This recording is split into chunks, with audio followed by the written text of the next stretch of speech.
episode of Video Game Logic. Today's episode was recorded on March the 5th, 2019. I'm your host, Gaming Psychologist, and with me, as always, sitting pretty. Well, definitely not Caffeine Rage then. On today's show, we will of course be discussing the games that we have played this week. THQ Nordic does an AMA on 8chan.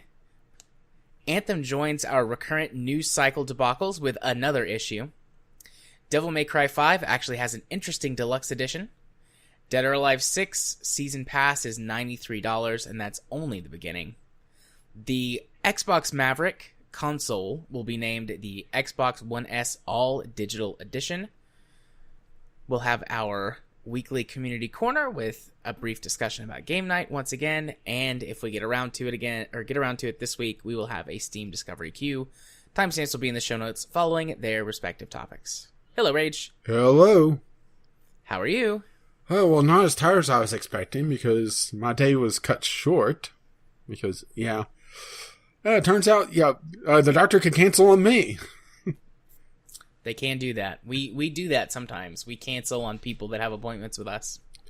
Well, I'm pretty sure you don't have someone dying and you have to run off. Most likely. No, that doesn't typically happen to the best of my knowledge. Unless it's me. I'm dying and have to run off somewhere. But well, I think you were more carried. I walked. Mostly. But yeah. But yeah, I was expecting to have a full day and be tired and may have to delay the podcast. But yeah, it was waiting around for the taxi to show up and not get a call. The doctor has someone, well, they didn't say dying, but a floor emergency. Yeah, also known as someone fucking dying. Yeah, someone's probably dying. So I got rescheduled for a couple weeks, so that kind of threw a wrench into things because I was expecting this to be a very busy day and I had nothing else planned, so it was one of those things that, well, what do I do now? Whatever it was that you did today. All the things. Well, it was called clean up the place a little bit. That's always good to do. I'm not super tired as of this moment. I had a really good day today, so feeling a bit energized just from that. A lot of positive vibes in my office today. Plus, I got a really good night's sleep last night. And Tuesday's my day where I go in late and sometimes stay late. So, got to sleep a little extra. So I'm doing pretty good today. I only had 2 cups of coffee to make it through my day instead of like the usual 4 or 5 that I have. Sheesh. So, and here I thought I was Caffeine Rage. I might have a coffee problem or a caffeine problem. Yes. But it's fine. It's fine. Nothing to see here. But, And I'm the guy that drinks half a pot of coffee at the beginning of my day to get up and moving around. Well, and I'm the one that drinks the less of the coffee here. But yeah, mine kind of, I go through, drink all day, just sort of steadily. Yeah, see, mine's a cup in the morning. Mine's more of a kickstart. Yeah, I'll drink a cup in the morning before I leave the house, and then a cup at work after I get there, and then a cup with lunch, and then a cup after lunch because I'm sleepy because I had food, and then a cup in the afternoon. Like, that's sort of an average day, and then when I'm tired, like, Thursdays is usually really bad because Star Wars RPG night keeps me up extra late. Even if I take a nap, I'm still tired. So those days I'll have like 6 or 7 cups of coffee to make it through, and then I come home and crash. Sheesh. It's fine. It's fine. I'm not like taking potentially years off my life by doing that. It's fine. Don't worry about it. Oh, no. All your other habits are already doing that. Yeah. So this week is going to be doubly exhausting. I've got 2 back-to-back RPG sessions. Wednesday night we have some local friends who are coming to our house for dinner, and then we're going to play Star Wars RPG. And then we should be wrapping up right around the time that it's time to start weekly Star Wars RPG that we play with, or that I play with some community members. So I'm going to be very hoarse and tired on Thursday. But I'll deal with that problem when I get there. You're going to have to get the digital voice box that some of the smokers have to use because your voice is just going to be gone otherwise. When I was a little kid, I thought those were really cool, and then I got older and realized what they were, and then I was like, oh no. Poor people.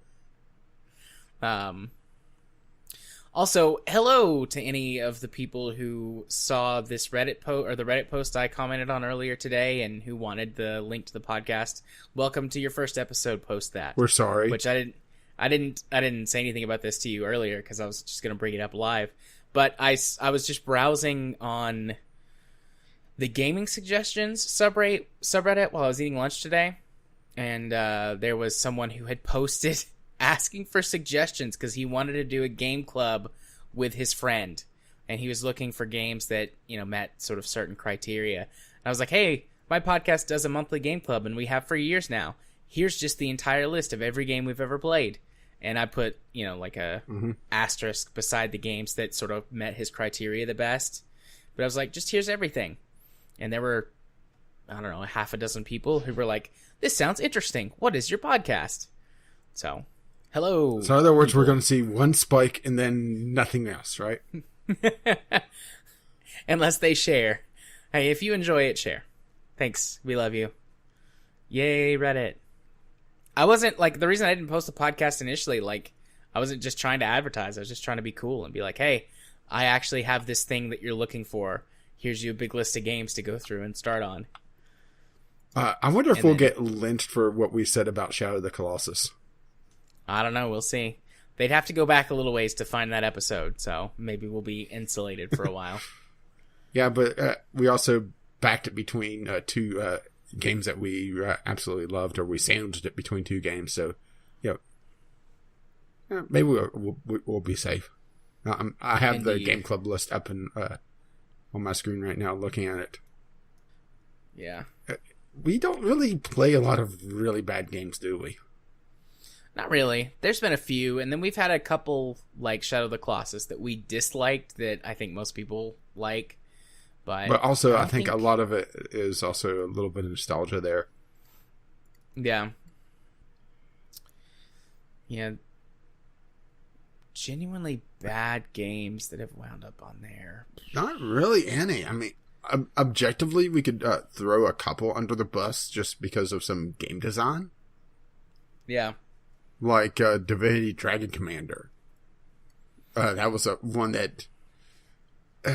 unless you're really into that particular subgenre of the RTS, is legitimately broken on the RTS side of things because you had to cheese it a lot. But it also was oystered by its visual novel backend for the story. Depending on the person, you could also say Dwarf Fortress for the same reason that there's a lot of compelling gameplay there to the fact that it actually started to trigger you. Yeah. But it also is buried under a really bad UI that needs to be updated at some point. Yeah. But yeah, I don't see anything that's 100% objectively bad. Because even neither of us were super hot on Bomber Crew. Well, but it's not a bad Bomber game. Crew just because we recently did it.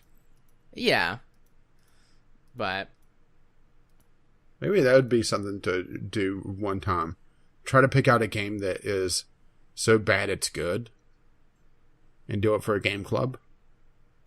I could probably find a few. But the question is, ones that I would still not want to kill you for suggesting. Well, good luck on that one. I'm not sure how well that would go. But speaking of games... Indeed. Speaking of games, let's go talk about the games we played this week, Rach. Well, I only had one this week. I got an alpha access to Breach, which kind of wish I didn't. Okay. That doesn't sound good. Oh, no. There's some interesting things in this game. Unfortunately, it's buried under a lot of bullshit. So, Breach is a multiplayer-based dungeon crawler it's primarily supposed to be a PvP environment, I think, but it doesn't have the community behind it to really support PvP matchmaking, so I was never able to actually get into a PvP matchup. But one of the interesting things is that it's an asymmetric dungeon crawler. So, sort of the same idea that was behind things like Evolve, where it's a team against a single person. But in this case, it's a single person essentially playing Dungeon Master for a group going through a dungeon. Problem is that there's not a lot of content here already, and it's causing the community to up and leave.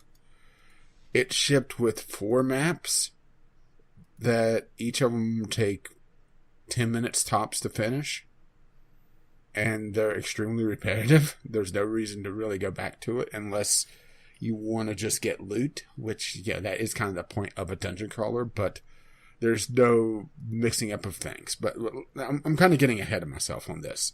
It does some other things that are kind of weird. For one, this is an RPG where you're not building up a character. It's taken the League of Legends approach, or the MOBA approach, where instead you have a central account and you're building up all the individual classes, and it already has, I would estimate, 50 different classes that you could build up. Try to go through the leveling process and eventually unlock individual skills to be able to kind of mix and match individual characters. But because this is going to be a free-to-play game, you see where this is going already, aren't you? Yeah, massive grind buying pay to skip, buying individual classes, and each class has the MOBA style of 4 skills with the ultimate that charges up, sort of like Overwatch does. As you do damage or take damage or whatever, it builds up to a supposedly a very powerful ability.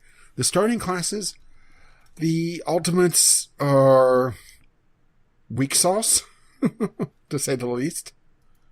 Okay. Like, the one I spent the most time with was the Necromancer. Which you would think Necromancer, that would be a pretty cool class, right? No. Okay. I was going to say possibly. For some reason, Necromancer is melee focused. That's weird. I would expect Necromancer to be magic based and have a lot of revives. The Necromancer is so weird. So, all the classes have their primary weapons, which for the Necromancer is anime-sized Psy. Just giant Psy. But in order for the Necromancer to do much, they have to get a killing blow on something. And I kind of lied whenever I said characters had 4 skills. They actually have 5 because they have a secondary attack. And for the Necromancer, it's just sending out essentially it summons a minion that runs up and explodes. Alright? But the problem is that the Necromancer's ability takes so long to actually go through, it doesn't really do much because, by the time it gets there, it's either the enemy's dead or people have moved on to the next enemy and it's just not doing much. And the thing is, the Necromancer relies on killing blows. So they have to do the final bit of damage. That means that you're going in there and starting to hack away because that's the only way to do reliable damage. There is another ability that does direct damage, but it is the highlight of a lot of my problem with the game is it's on a timer. A lot of this game is on a timer.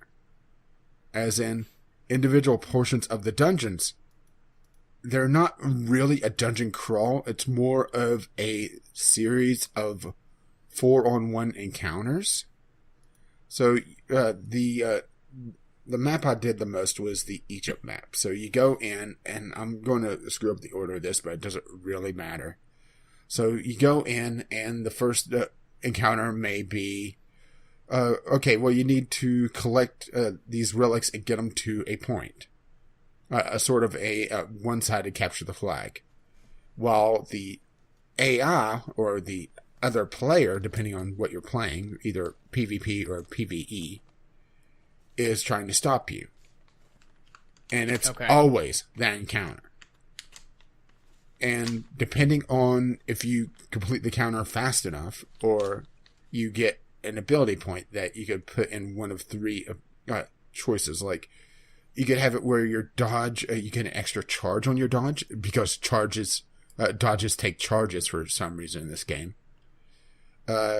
Your health potions may also cleanse you have status effects, or that sort of thing. Some interesting things, but it requires you to win the encounter. If you lose the encounter, then the other side gets that ability point to put into a thing, which is interesting. But because there's no community behind this game, you're relying on the AI, and the AI is brain dead. No, I take that back. That implies that there is a brain in the AI. Because having to do this just myself with a bunch of bots, which, is a decent way to at least, get a feel for the game. If I wasn't playing the healer, the AI would just charge in and just hack away at the enemy and not try to dodge at all, it seemed. And this is a game that relies a lot on movement. It relies a lot on avoiding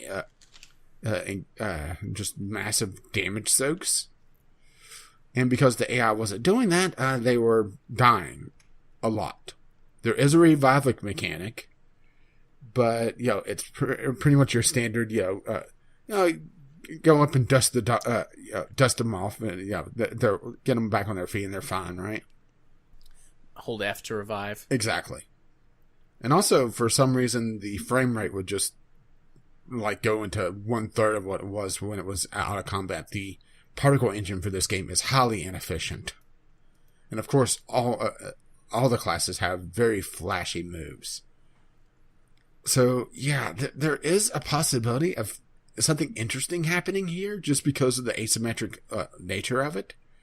But it's just one of those things that I don't think there's going to be a community behind it to really foster the growth of the game, which is a bit disappointing, honestly, because the Void Demon, the enemy side, was actually very interesting, because you are essentially this floating ball of energy that cannot be attacked.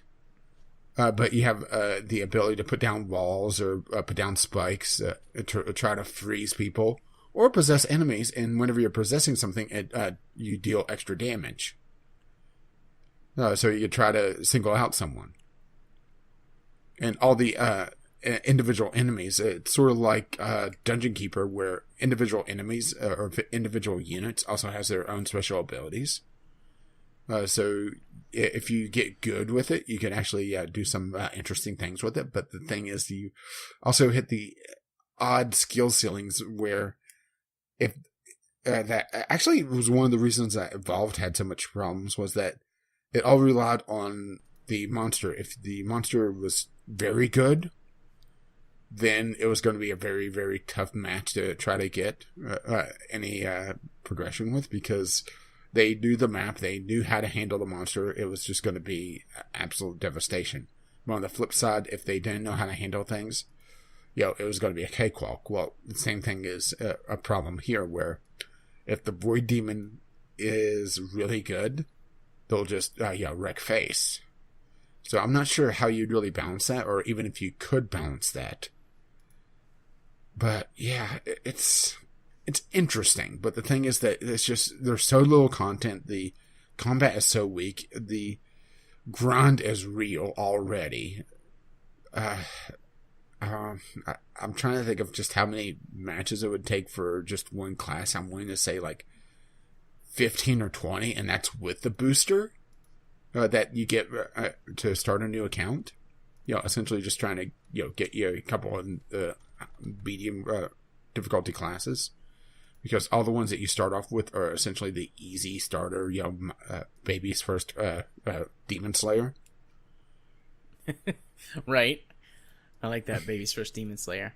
So getting some of the more interesting classes is going to take some time, and honestly, with such little content and the fact that it repeats verbatim, this game would have really shined with a little bit of a roguelike element where individual challenges, since the map is essentially broken up into chunks, and it's not even just chunks.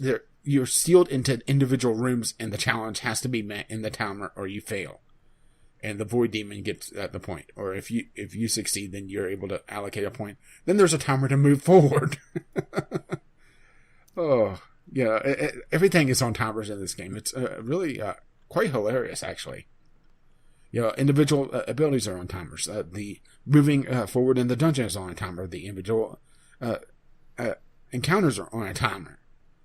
The only thing that isn't on a timer was actually the boss fight, but the boss fight, I got such low FPS because so much, flashy abilities were going off.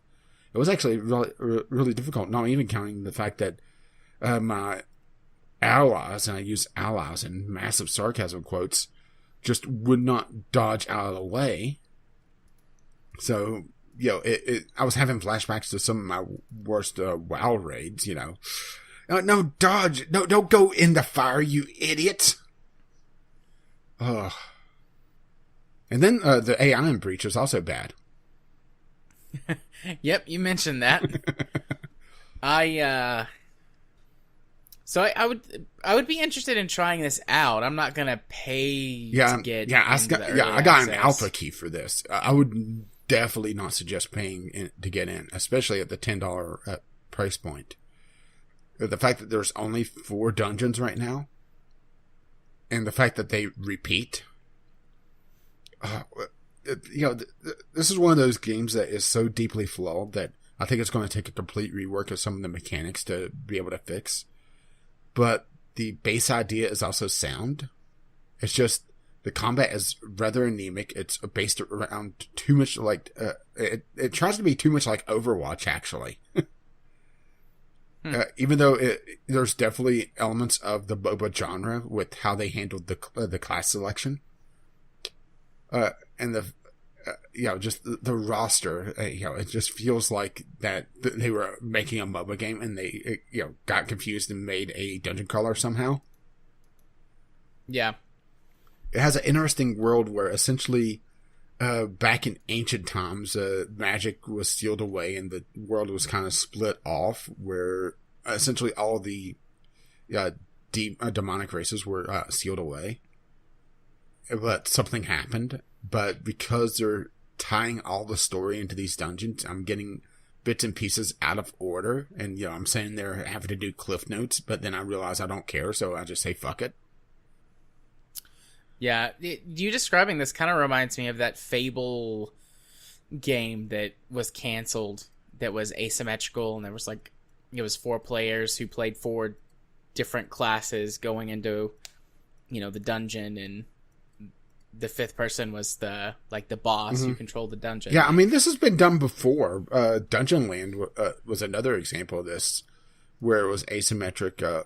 That was more ARPG Diablo-like, where one person was a dungeon master and they were throwing things at the oncoming heroes. It also failed. The asymmetric multiplayer subgenre multiplayer is, and I use the term subgenre very loosely in this, just as kind of a way to try to group these, is very difficult to balance, and because of that, you don't really see a lot of them succeed. As a matter of fact, only one I could think of that did even marginally well was Natural Selection 2. But that's not even close to this. That was asymmetric sides. And it wasn't a 4-on-1 or 3-on-1 or whatever on 1. Yeah. Which I've played, and I like that game. Left 4 Dead 2, or the Left 4 Dead series were also a good example of asymmetric that did really well. But, it also highlights the problem of skill ceilings, right? Yeah. Which I didn't play Left 4 Dead 2 as much. I only played co-op in that. I never played the competitive. Yeah, I played the competitive a couple times, but it was mostly co-op that I played. I didn't play it enough to really get a good, handle on it. Yeah, it's just everything feels like it's in an extremely early alpha, but I don't see them talking about alpha anywhere on this page. And let's see, I just want to see how long they're. Let's see, how long will they be on early access? Because that's the big thing. Right now, the community, according to Steam charts, has sub 300 players. Mm-hmm. Let's see. Our goal for Breach is to have a successful free-to-play launch. To reach the goal, we are looking for backers to help the game finish development. Well, good luck with that. Essentially, they're looking at people buying in as a donation, and they give back $20 of currency, which, yeah. Let's see. We'll be in early access for as long as it takes to get to make this game feel great. So, in other words, years. Forever. Yeah. Another thing is that, and this kind of highlights a problem with combat in MMOs, is that the combat is literally just playing animations at one another. There's no weight or no oomph to combat, and that's more of a weakness of just MMO combat these days, where we expect more than just flashy things and a number popping up above an enemy, right?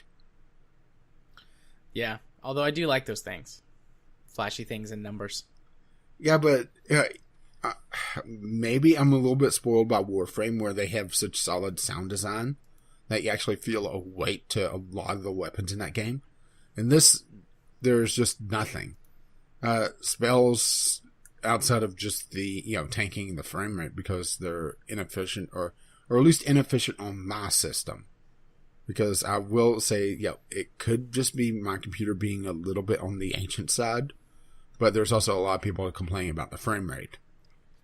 But because there's just no weight and no enemies just feel like they ignore combat whatsoever, and also the allies just ignore any indications of move. It feels like there's just nothing to the combat whatsoever, which is also a little disappointing. It'd be interesting to see what this game is like with a full party, but I just was never able to get the matchmaking to match me up with anyone. Even in the hub, this shows you that maybe there's a problem with the community here. I saw in the central hub one other person ever. Yeah, that's not good. Yeah, not a good sign. I requested a key-on-key mailer. We'll see if I get one. They were doing I'm not sure if they still have it, but on Alienware they had a Alienware Arena. They had a giveaway. That's where I got it.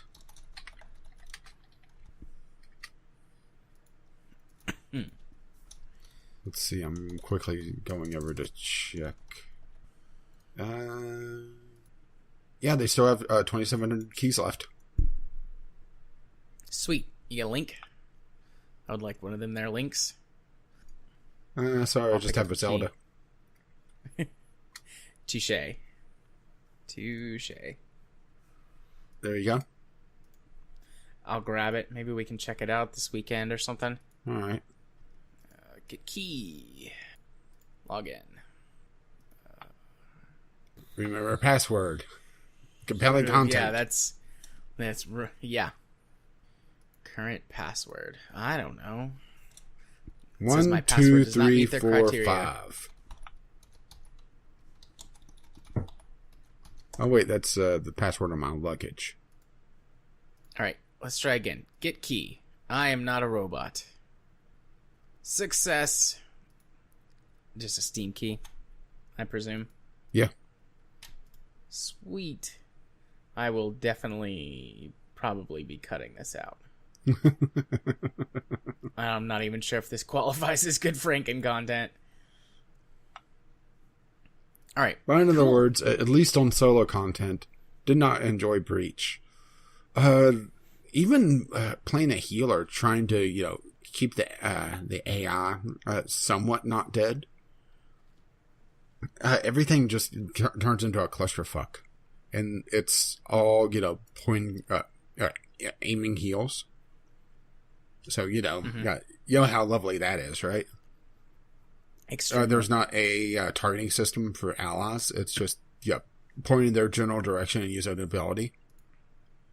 And also, it doesn't really highlight, what your character has to do for some things, because the healer uses a rebuildable resource that is essentially a buff on them, but it doesn't say that anywhere. So, and the UI is a little bit shit for showing what buffs there's on you, because it's all just little itty bitty icons.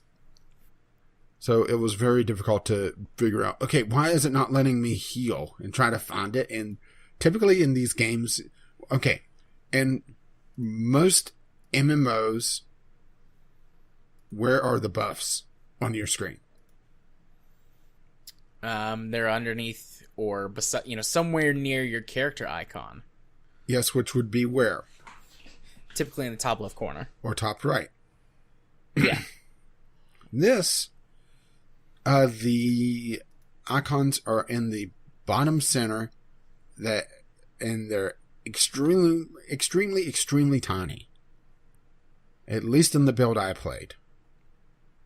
To the point that I had to kind of squint to see, okay, is that icon that I'm supposed to be keeping an eye on?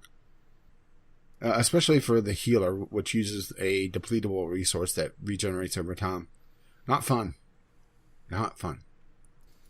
But yeah, I'm intrigued by this game, but it doesn't sound super great.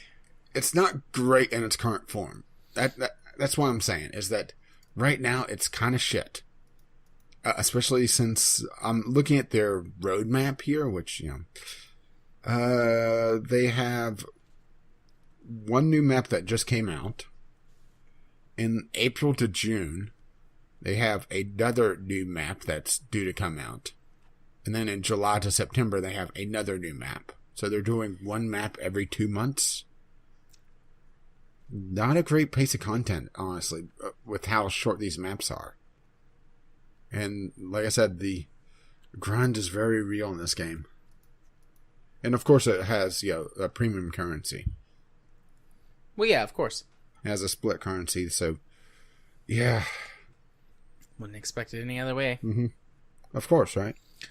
Gotta obfuscate the just how much you're spending on things. And of course, the biggest thing is, the biggest bunch of currency is, of course, $99, because of course it is. Of course. Wouldn't expect anything less. Or more. Just precisely that. Alright. Well, I guess I'll go ahead and do my 3 games. My theme for this week is games my kid wanted to play with me. So the first thing I've got on here is Peggle. The original Peggle came out in 2006 or 2007. Okay, quick question for you. Uh-huh. Or more of a suggestion to any mobile developer out there.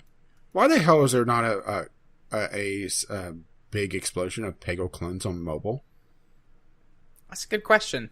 Because I actively looked for it when I was like, Peggle would be fun on mobile. Nope. I can find a couple that are the same sort of idea, but nothing fully Peggle. Yeah. I mean, Peggle is an excellent game.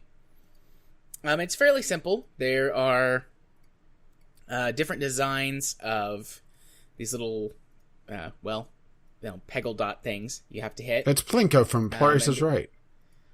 Yeah. And, they make cool shapes and designs and things that go cute with the backgrounds for whatever, the level is that you're playing. There's orange, blue, green, and purple.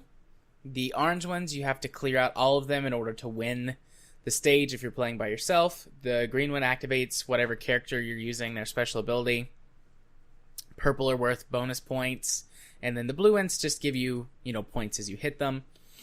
And the more orange ones you get, the higher the multiplier you get. Where it gets interesting is that each of the, I believe, 8 characters, there's either 8 or 10 different characters. They each have little special abilities. The first one that you get, which is a unicorn, his special ability is called Super Guide, and it shows you where your ball's going to go after the first bounce. So you can try and, set up some better shots. There's a dragon character that his special is a huge fireball that takes out a whole bunch of pegs, and it bounces off the bottom, so you have a chance to get like some ricochets and some better shots. There's the rabbit, which has got the most unpredictable power, but one of the best ones because he's like a magic rabbit. And he's got a spinner that hits different abilities, and you can get like the magic hat, which sort of acts like a magnet and sucks it towards pegs, and then gives you a big multiplier off of them. There's like a straight up points multiplier, and then he can randomly get other powers from the other ones. And I mean, there's the rest of them. I'm not going to go into all of their abilities, but everything is very cute. The music is very cute. It's an ode to joy. It is. You get whenever you win, you get Ode to Joy that plays, and like rainbows shoot out, and you get like slow motion on your ball as it goes into the final, hit the final peg, and then if you clear the entire board, you get like a super Peggle or something like that, and get like maximum multipliers. It's very fun and exciting and happy, and I like it, and my kid likes it, and I first showed it to him. I'm like, hey, check this out, and just showed him the single player stuff. But it's also got an offline multiplayer. I think it's called like head-to-head duel or battle or something like that. And you play on the same map, and you just take turns. Instead of getting 12 balls, each player gets 6, and they just take turns on the map or on the board. And whoever gets the highest score wins, and it keeps track of your score across how many games you play. So you can compare overall scores at the end and how many wins each player got. And my kid loved it. And then he started playing it, and he's surprisingly pretty good at it. Like, he figured it out pretty quickly. Initially, he was just like, I'm going to shoot all the things. And then he's like, oh, it bounces, and I can get more. And I can score more points than Daddy if I, like, try really hard. And there's no complex, like, mechanics or anything. And, it's just... I play it on Xbox, so it's just use the left stick to control your aim and press A to shoot the ball, and that's it. There's a couple other things, like you can speed up time if you're trying to get something timed just perfectly. There's like an instant replay button where you can see the last shot. But otherwise, I mean, there's no special mechanics or anything. It's very simple, it's very straightforward, but it's a ton of fun. And if you're interested in this game, but you don't have a kid or someone that you feel like playing with, there's a huge amount of content. There's a, air quotes, story mode that basically takes you through all the characters, introduces you to them and all of their abilities. And then there is a shitload of challenge modes, starting with win with, only 5 balls. Like, you get 5 balls and you have to clear the board. And then there's the next higher difficulty. It's like you only get 4 balls and you have to clear the board. And so on up until 1. There's score challenges where you have to get... There's a set of levels and you have to get like 100,000 points, which is really easy. And then 250,000, which is difficult but doable. And then, 500,000 and so on. So there's all of those. There's the multiplayer, local. There's online multiplayer, which still has some players who play it. Just like messing around, I was able to find a couple of games, but it's one of those things, like the people who are still around playing the original Peggle from 2000 whatever on in Xbox other words, they're going to are so good. You can get this on PC as well. I think there's a free version that exists that's only a small portion of the content. At least I know there used to be. Yeah, and that's the thing, is that Origin. PopCap was kind of dissolved by EA. Yeah. They're in the graveyard. Yeah. I know you can get it on Origin. It was given away for free at one point while they were doing their, whatever they called their free games program. I'm going to look right now. I can't imagine that it's very expensive if you wanted to buy it. Let's see. Peggle. Details. I can't see how much it costs on the store page because I own it? ? It just shows up in my game library. $5. Results. Okay, yeah. I mean, it's well worth $5.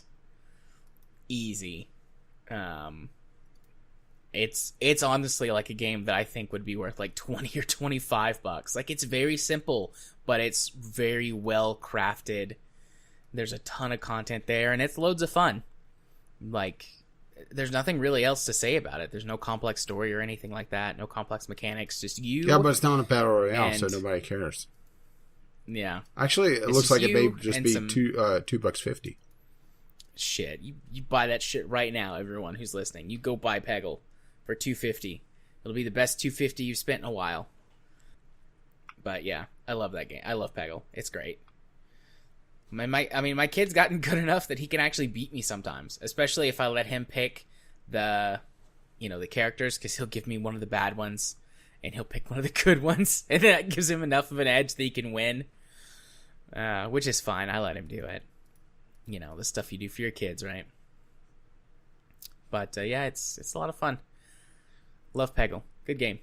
If you don't own it, you should. Next game on my list is Lego Marvel Superheroes. I've had this one for a while. I put a link to Steam, but I've actually got it on Xbox. I mean, it's one of the Lego games, and specifically this one's Lego Marvel stuff. I mean, my kid likes superheroes. We watched Big Hero 6 this weekend, which he very much enjoys. And we've seen some of the Marvel animated stuff that's on Netflix or Amazon Prime or wherever it is. And I mean, he's been getting more and more into video games here lately. And I've had this for a while, and I've never really been interested in playing it myself. Like, some of the Lego games are pretty good, but some of them don't really connect with me.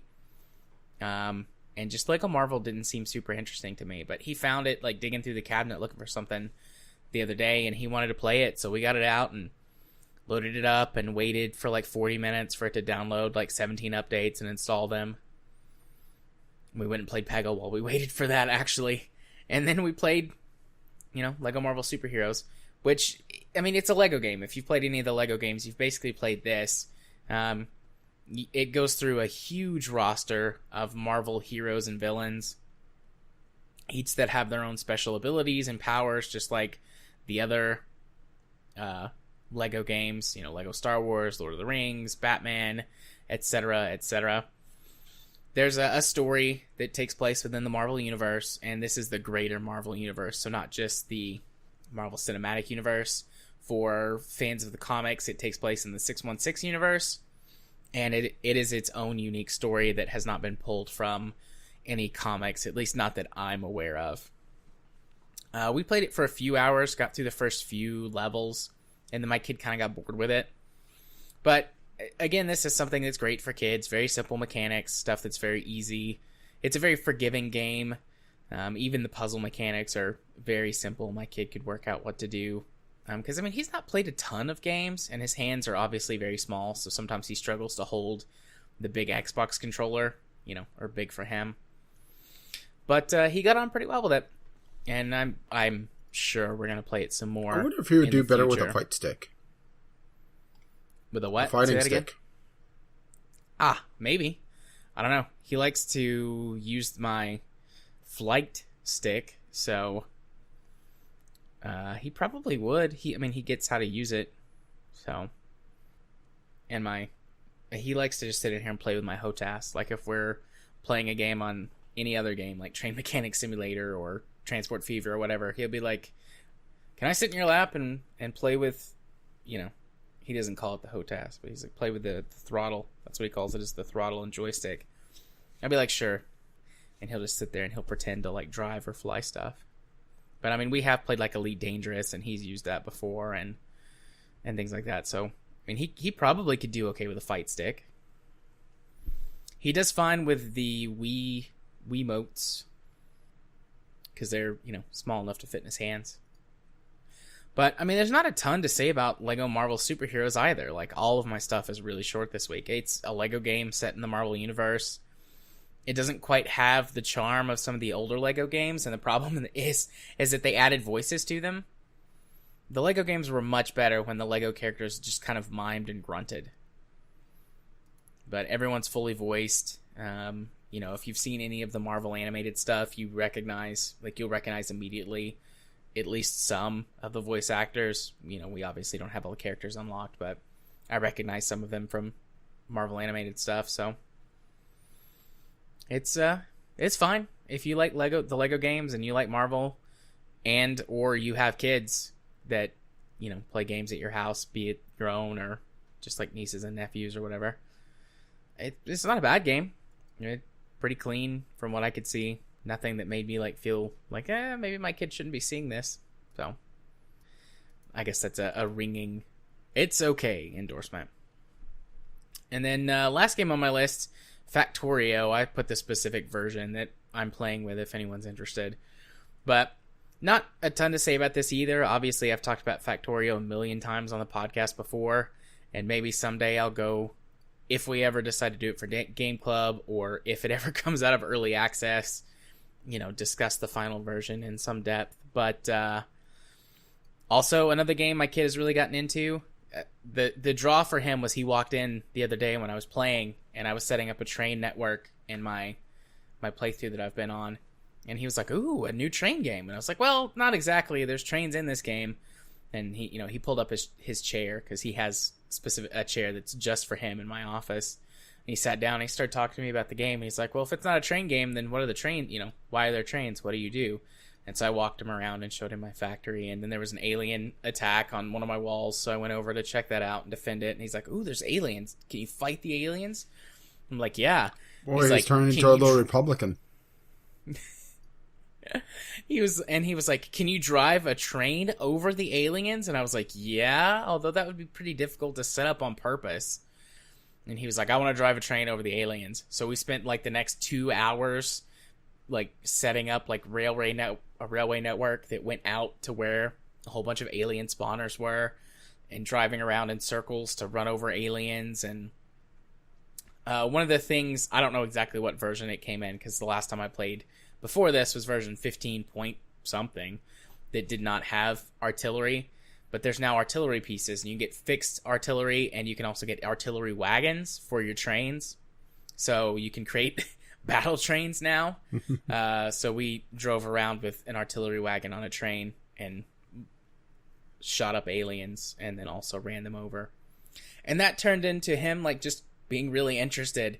He's fascinated by the whole process of the game, watching all the conveyor belts go and the different the whole Rube Goldberg things. machine. Yeah, he's really interested in all of that, just 'cause he's I guess he finds it mesmerizing or whatever. But he asked me lots of questions about it, and I explained to him everything that I can in terms that he can understand, and I think he probably absorbs about half of that information, but that's pretty good for a kid that's not quite 5 yet.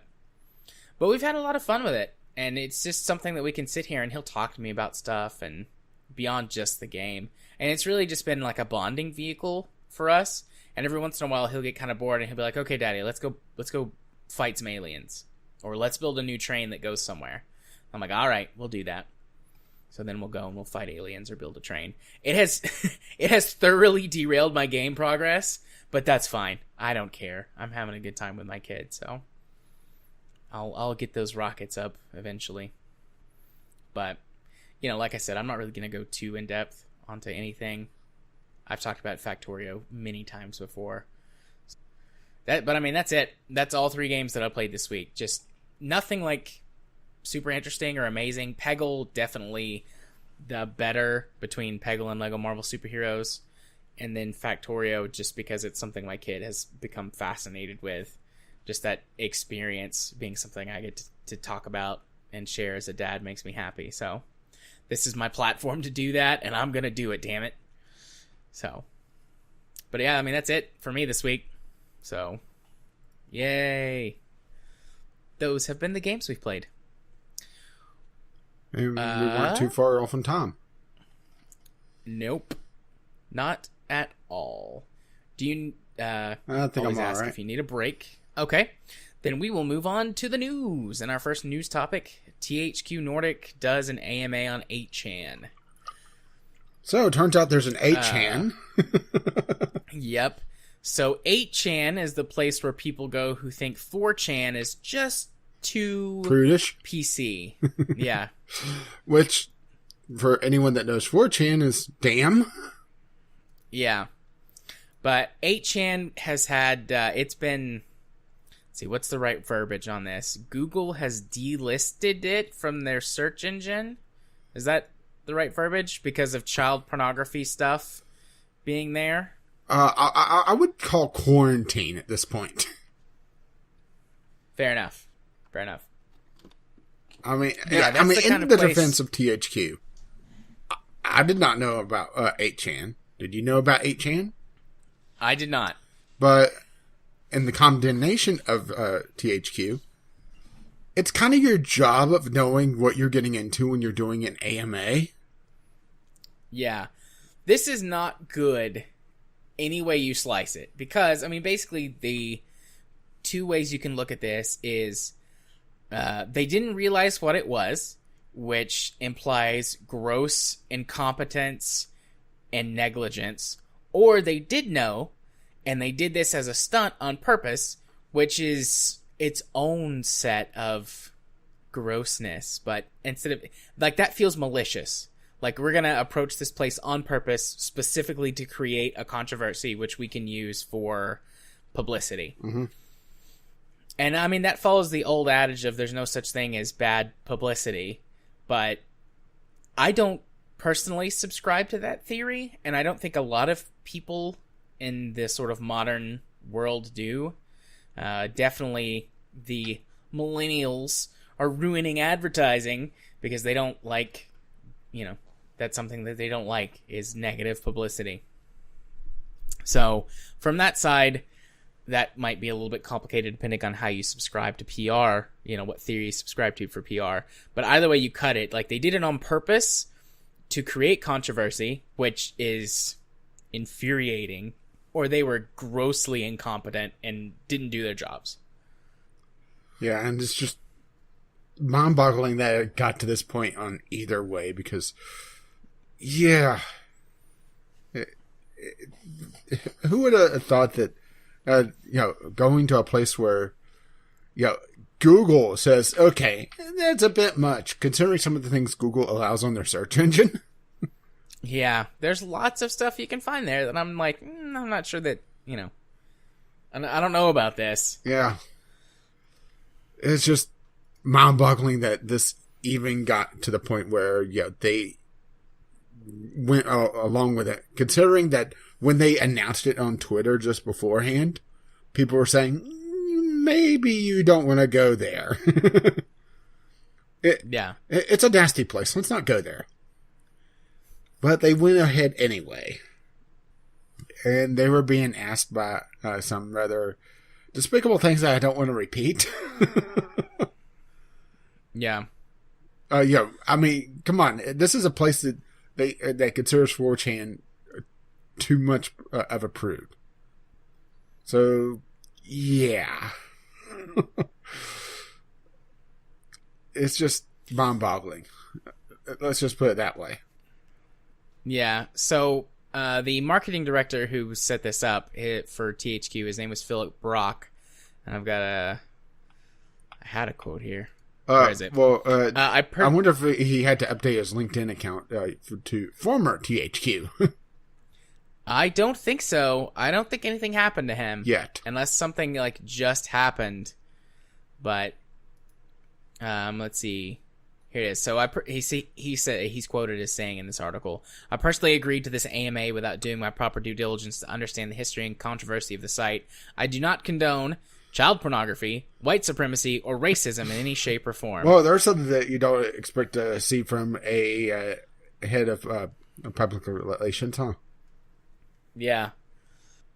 It's just... it's hard to be mad at this just because it's so stupid. But at the same time that, this shouldn't come to this to begin with. Yeah. I watched, we don't have it linked here. Jim Sterling did, I can't remember if it was just a video or if it was like a special Jimquisition where he discussed this. And he brought up that a lot of the developers that THQ Nordic publishes for, voiced a lot of anger and frustration at this. Yeah, that's true. And basically called out. Yeah, THQ Nordic is a publisher essentially, basically what Valve used to be, a publisher / game dev, and THQ Nordic is very loose on what they on the amount of control that they exhibit over their subsidiaries. So, yeah. Yeah. I could definitely see why people would were be pissed. Yeah. And I mean, even if, like, the thing that really gets me is, like, even if you don't know what 8chan is. Like, I didn't know what 8chan was before this. But if I heard somebody say 8chan, I would think, is this related to 4chan? And then do a quick Google search. And I'm sure I would find the answer to that question. Then be like, okay, I'm done. I'm not going there. But again, that goes back to the very first point I made, which is either gross negligence. Well, the Eurogamer article is talking about how some of their developers are very upset and are kind of distancing themselves away from THQ Nordic. Coffee Stain Studios been clear on the distinction from them from THQ Nordic. Whenever the developers that are under you are having to step away, that's a bad sign, right? Yes, it is, indeed.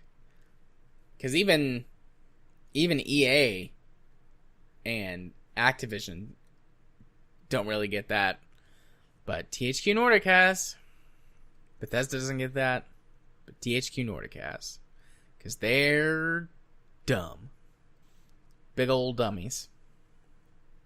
And yeah, I agree with what you said. Like, it's really hard to be mad at this just because how ridiculous and stupid it is.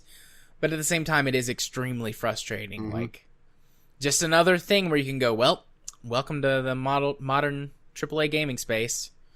Or, big budget, whatever gaming space. Yeah, I would say THQ Nordic is a solid AA, or AA plus. Welcome to the non-indie gaming space, although indie developers have certainly had their fair share of, getting in the shit about something. I would just love to know what was going through this guy's head to accept this. No matter how professional they approached them. You poke around, right? Yeah. Especially if it's a place that you're not familiar with. I mean, I would understand this a lot more if this was like some oddball subreddit. Yeah, because, they would probably see, oh, this is Reddit, so, it's fine. Even though Reddit is not really its own central thing. I mean, it is. It has a central set of rules, but it's more of a confederation of individual subreddits that each has their own thing and own focus.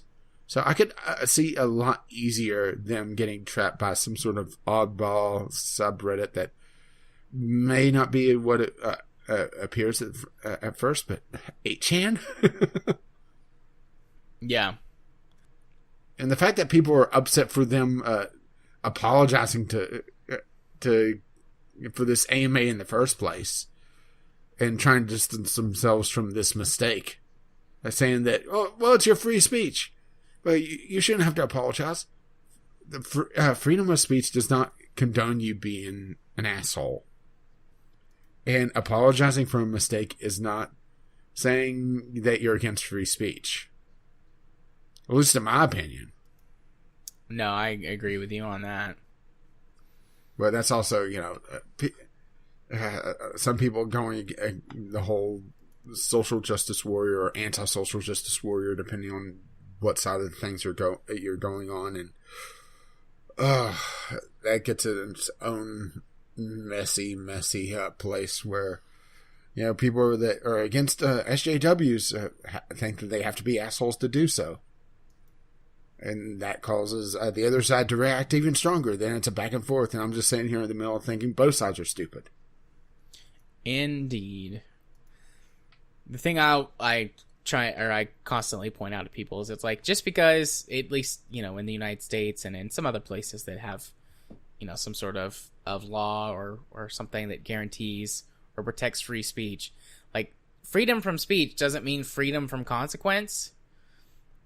Just that the specifically, at least in the case of America, I'm not as familiar with other countries, but that the government can't prosecute you for something that you say.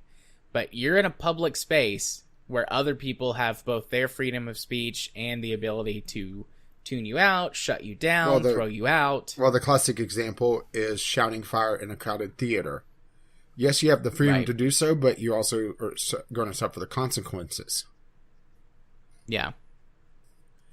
And, the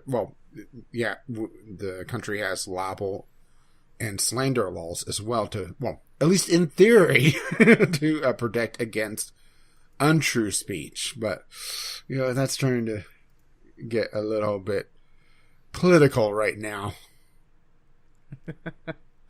Indeed. Yeah. I don't really know if I have anything else to say about this. I feel like I've made my point very, very clear. Yeah, it's just... it's stupid that it happened. It's stupid that this was allowed to happen. It's stupid that people got outraged over the apology that this happened. Yeah. This was like a black hole of stupidity.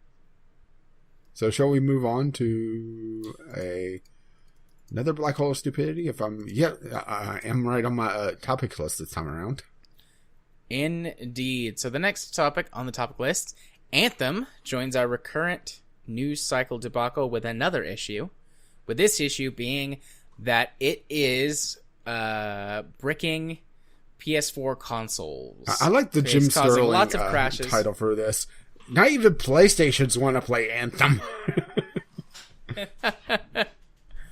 Oh, that's a good title. Yeah, I haven't seen the Jim Sterling video. You just found out about it when we were getting ready to record. But I have read through the articles and then that Reddit post where someone thinks that they know what is actually going on and the solution to the problem. I didn't see the post. What's causing this? So what this guy thinks, this is from the Reddit post, thinks that is actually happening is that not that it's bricking the console, but what it's doing is it's corrupting the PS4's file management system, which can be repaired from safe mode in the PS4. And the Reddit post goes into how this guy, like why he thinks that's what it is, and he's encountered this with another game before on PS4, and how to actually repair it. And he goes through some steps. It's pretty simple, but he just basically booted into safe mode and then rebuild the database, which fixes the issue, at least according to the post. And that's assuming that your console even loads up, because there's been reports of a full bricking where, it doesn't even load up. Yeah. But the fact that, it could corrupt your file system, I believe that is a bad thing. That is definitely a bad thing. And that should not be in a fully released game, let alone a game that's been released. What's the final tally on this? 4 or 5? 4 or 5 times? Because, of course, like this is an EA title, so, they have to produce the spreadsheet that lets you try to figure out just, when you're actually going to be able to play the game based on how much money you put out. Yeah. And then you have to read some tea leaves to get the final release date. Yeah, so this initially started with just a lot of major, hard crashing, mostly on PS4. There are reports that it's happening less frequently or more sporadically on both Xbox One and PC. But PS4 experiencing it frequently. Then it developed to there were certain people reporting that it had bricked their consoles, going so far as some of them wouldn't even, they would power on, but they wouldn't actually boot up. Which is where this guy came in and it was like, actually, it's probably not bricked. It's probably this issue, booted into safe mode, and then do the thing. But I mean, there's no proof that that's you'd have to go through every single one to figure out if that's the case or if it actually bricked any. So I'm content saying it's probably bricked a few consoles, but that's pretty intense. I don't know of any other game that has done that. I know that No Man's Sky was doing some hard crashes at one point. Yeah, I mean, there's plenty of games on console now that repeatedly or regularly hard crash. Yeah, welcome to the current gaming space where even if you buy after release, you're a beta tester. Indeed. I mean, that's something that, sometimes I mean, you have to deal with on a PC rare anyways. crash or something going on, but this sounds pretty frequent. And I haven't seen anyone talk about an actual trigger that's causing this. Yeah. Initial reports were thinking, it's crashing because it's overheating. Nope. That was a problem with the Xbox 360 in particular. Lots of games would push the console too hard. It would crash. Honestly, the Xbox 360, it setting auto it would cook itself because it was way overpowered for the amount of heat dissipation that I had. It didn't have enough of an active cooling system in it, so it would eventually just cook itself. Yeah, and the initial launch wave of the 360 had bad soldering, so it would get hot enough to melt its soldering. Yeah, which there was some people talking about how it was a distinction on how they were trying to get a certain it not labeled as a toy, so they were using a particular type of solder that wasn't as good. Or this is a lot of hearsay that I'm trying to remember from like a decade ago now. But essentially they were trying to use lead-free solder to try to get a certain label not applied to the console, if memory serves correctly. And it was substandard on top of the Xbox not having that good a heatsink for what it needed. Yeah. So yeah, it was kind of screwy. So, well, on the plus side, it could double as a hot plate. Indeed. But so yeah, I mean, this is. I've not heard of a game being this bad with this issue on console in this. I don't know, current generation, current whatever you want to call the odd console cycles that we're on. But I have seen my fair share of crashes when I used to play more Xbox One games, but nothing that ever breaks the console in some way or another. Whether it's breaking or somehow corrupting the file structure or any of the actual data on the console itself. I've never seen that on any game I've ever played before. And if it has happened before, I assume it's an extremely rare issue. This one is, this one's a big one. And even if Anthem had a perfect launch, this would be something that would be what the fuck are you guys doing? And Anthem did not have a perfect launch, to be, polite. I almost said perfect lunch. Anthem did not have a perfect lunch. Well, I'm pretty sure they did not have a perfect launch after their initial imperfect launch. All of the devs had a perfect lunch when they, went and took one instead of working on the game. For it to have so many problems and to have taken 1,800,000 years to develop. Well, hey, you gotta cut Anthem a little bit of slack. This was their B team. Wait, this wasn't their B team? This was them actually trying? Well, it's their A team, right? It's called Anthem. It starts with an A. It's their A team, right? Well, I'm pretty sure it's about to be their D team because they're done. Well, I was going to go with dead because, honestly, I will be surprised if in a year BioWare still exists in its current form. And I hate to say that because of the pedigree BioWare has, but they're just having so many problems with Anthem. And EA has been so quick to pull the plug on more lucrative studios. Yeah. That, I don't have high hopes for BioWare. I have hopes, but they feel very unfounded. They feel very grasping at straws. I would go with delusional at this point. Yeah. I expect that they'll get this worked out because if they don't... Well, that's kind of the space that modern gaming is now. You wait a couple years down the line, assuming that the community sticks with it. Then you wait for the Reddit post, blank game is actually good now. Yeah. But I assume they'll get this worked out probably sooner rather than later, because if they don't, it's... To say that it's bad for them would be, I think, the biggest understatement of the year. But, yeah. I don't... It's not good, guys. It's not looking good. And I would say that's an understatement. Yeah. And, last week I said, like, I'm in on this game at some point. At some point, there'll be, like, someone saying that, like, now's the time to jump in. And, I still feel that way, because the thing is like, I expected shit like this. I really did. Maybe not like this bad. Well, it's a live service game, so shit. you gotta expect that the launch version's going to be bare bones. That's at best. And so all of these issues don't really change my mind, because my mindset was like, well, I'll wait for him to deal with all of this crap, and then if the game still has, legs on it at some point, then I'll jump in. So, and also, like, this is kind of a fuck those dirty console peasants thing, but this is way worse on console than it is on PC. The crashing issues and stuff. Oh, I thought you were just going to say the gameplay in general.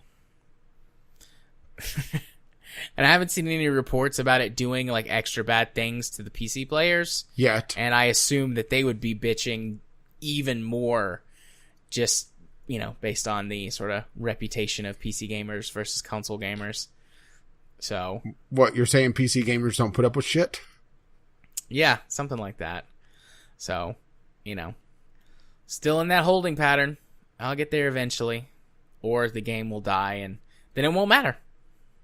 I'll go play something else. I'll just go back and play Factorio or BattleTech or one of the hundreds of games I have on Steam that I haven't played. I'm not going to be too broke up about it if it goes to shit before I get a chance to play it. Yeah, I think you'll be more broke up over just the fact that it's Bioware that's going down. Yeah. Because still like that demo, though. They put a good vertical slice together for that demo, in my opinion. Well, they hooked a lot of people, it seemed. Yeah. I'll always cherish that special moment before I sobered up. But speaking of things that are sobering. Indeed. Let me go back to the topics list, unless you're there and want to read it. Devil May Cry 5 previs live action cutscenes trailer. They are doing something interesting for the deluxe edition of the new Devil May Cry game. Something that's actually interesting. Indeed. For those who have not seen this, go to the show notes, bglpodcast.podbean.com, ding, and look at the video on this in the show notes. We'll wait. Yeah, we'll wait. Do, do, do, do, do, do. Good thing that even your kind of whatever you call that is so off key that I don't think we're going to get a copyright strike. Nah. Which is you're just bad. So bad. I'm so bad. You're so bad that Michael Jackson would just go, no, you can have that. I'm touching my penis now. Well, pretty much. When aren't you? Fair play. But I was touching it like in a Michael Jackson style. I grabbed my crotch, put my other arm up in the air. Ow! So should we actually get back on topic? Yeah, let's do that. A little bit of Franken content, right? So yeah, this is actually a really, in my opinion, kind of cool thing that they're doing for the deluxe edition, where they're taking the kind of their notes that they were using to do the cutscenes for the game and sharing them with the community as a little bit of added feature, and having the deluxe edition have essentially a switch in it where you could go between their concept their concept notes, just acting out the cutscenes to try to figure out how to animate them, or the actual finished product. It's just such a neat idea that I've never seen anything quite like this. And it made me wish that more deluxe editions actually had something that was, deluxe, you know? Yeah, special. You were talking about, what was it, Halo 2, that has something sort of like this, but not really, with a Pixar animation of, or a Pixar-like animation of them taking their goofs and animating them.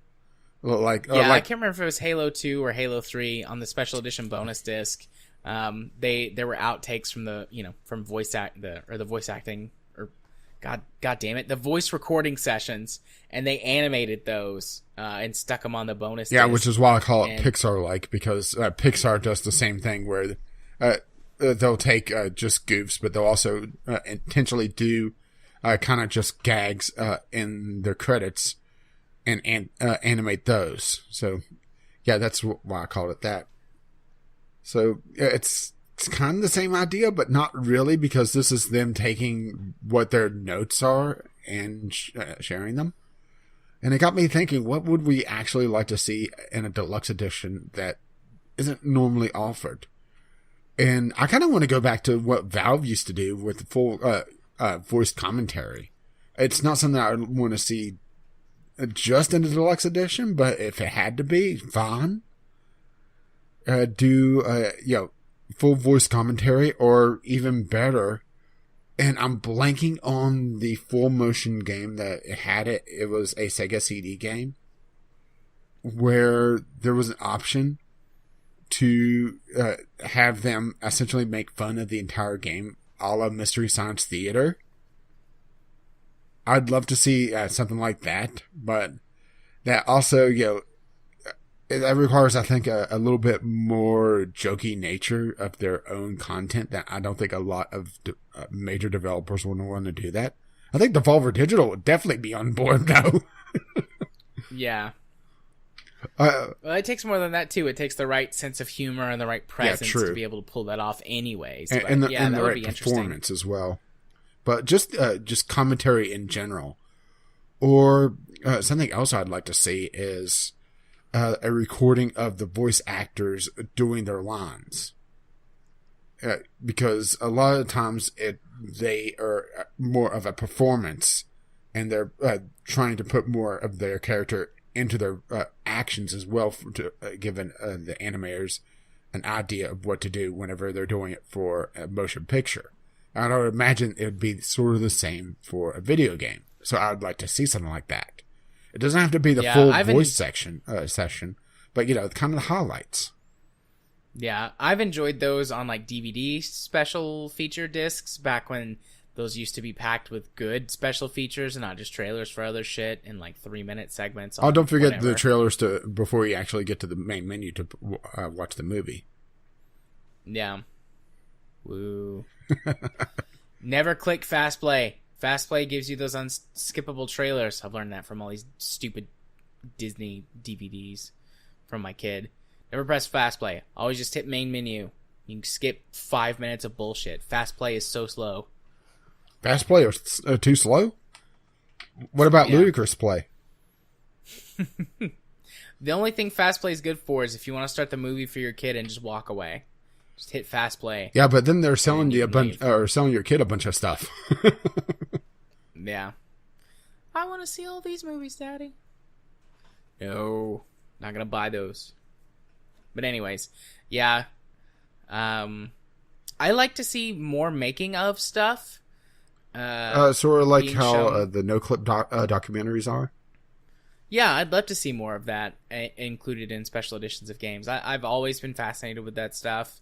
That was another thing that was in the Halo special editions, and I'm gonna might reference those a couple more times.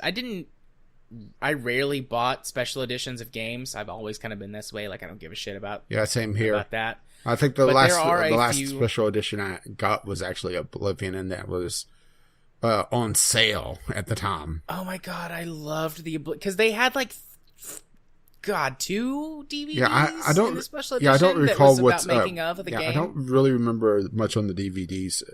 I still have it.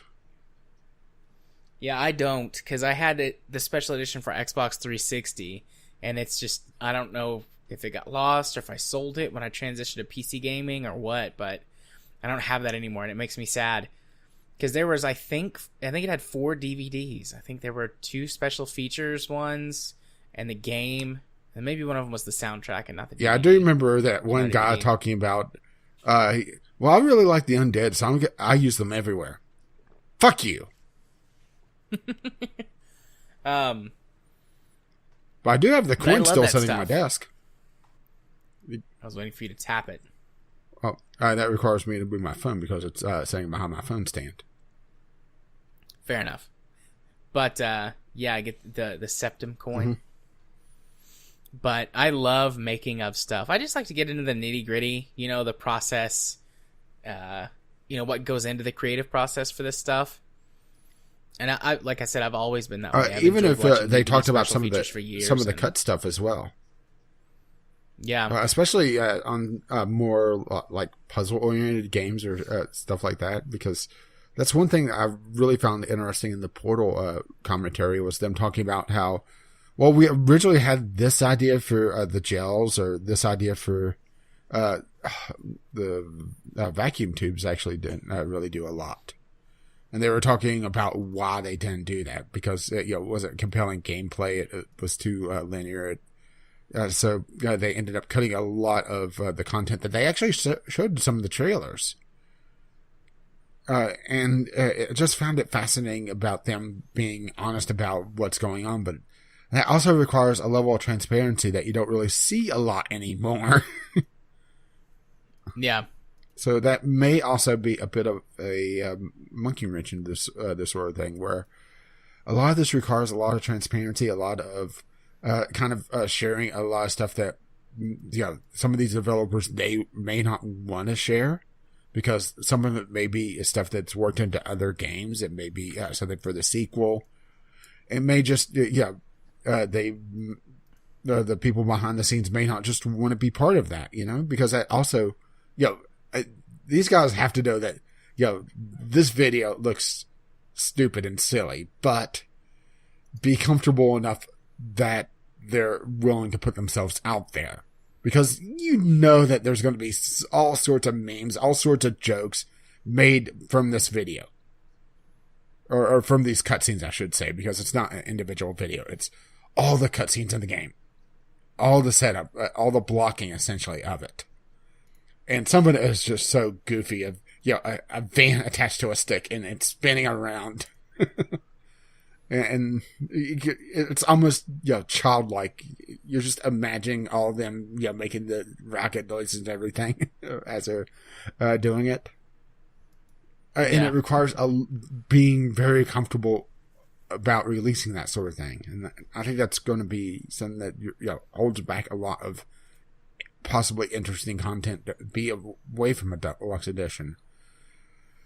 But I do applaud them for, and this is kind of getting back to the story, them making the Deluxe Edition deluxe and not being just, you get an alternate skin and that's it. Yeah, that sort of thing is boring to me. Yeah, and I think that's just get some news. And I think that's part of the reason why the Deluxe Editions have gotten so boring, is that it's not a lot of effort.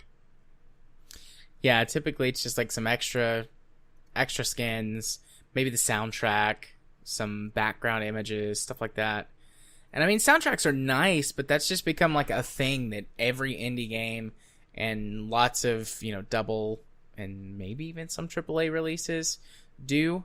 It's just like you can just get the soundtrack, which the way I said that kind of makes me feel like I'm coming across like an asshole, but it's just like that's just a thing now. Like that's not, doesn't feel like something that should belong in a special edition.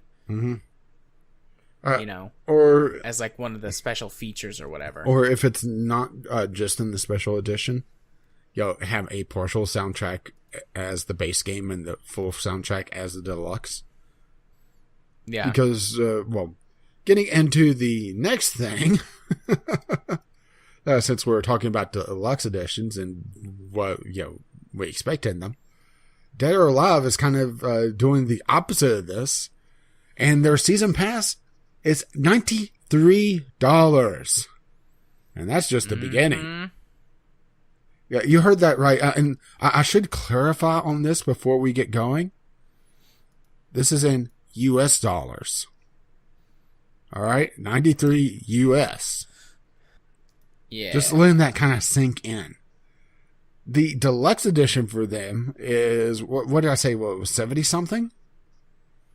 Yeah, I think you said it was 79. whatever. Yeah, it's just, what the fuck? All right? Yeah.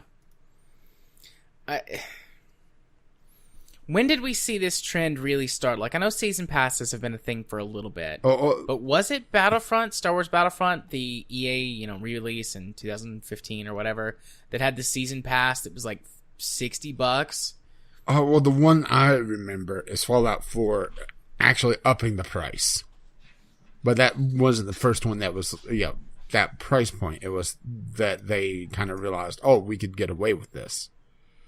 But let's see, just to clarify prices on this before we get too much further. Dead or Alive 6 with bonus, I might add. Well, it's on the release, so these are 10% off. And unfortunately, because it's crossed out, it's a little hard to see. Well, let's just go with the sale price. Okay, the release price is $53.99 for Dead or Alive 6.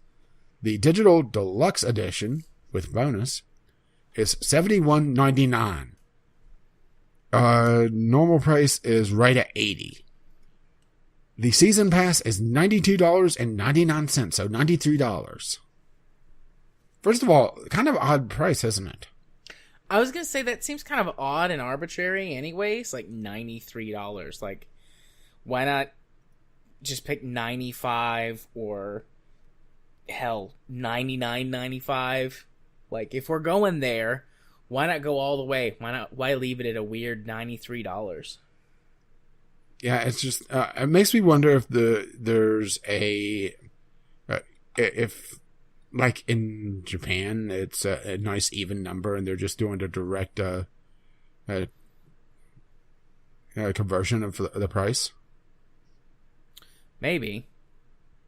But yeah, fighting games are notorious about just nickel and diming people. But this is just full dollar billing.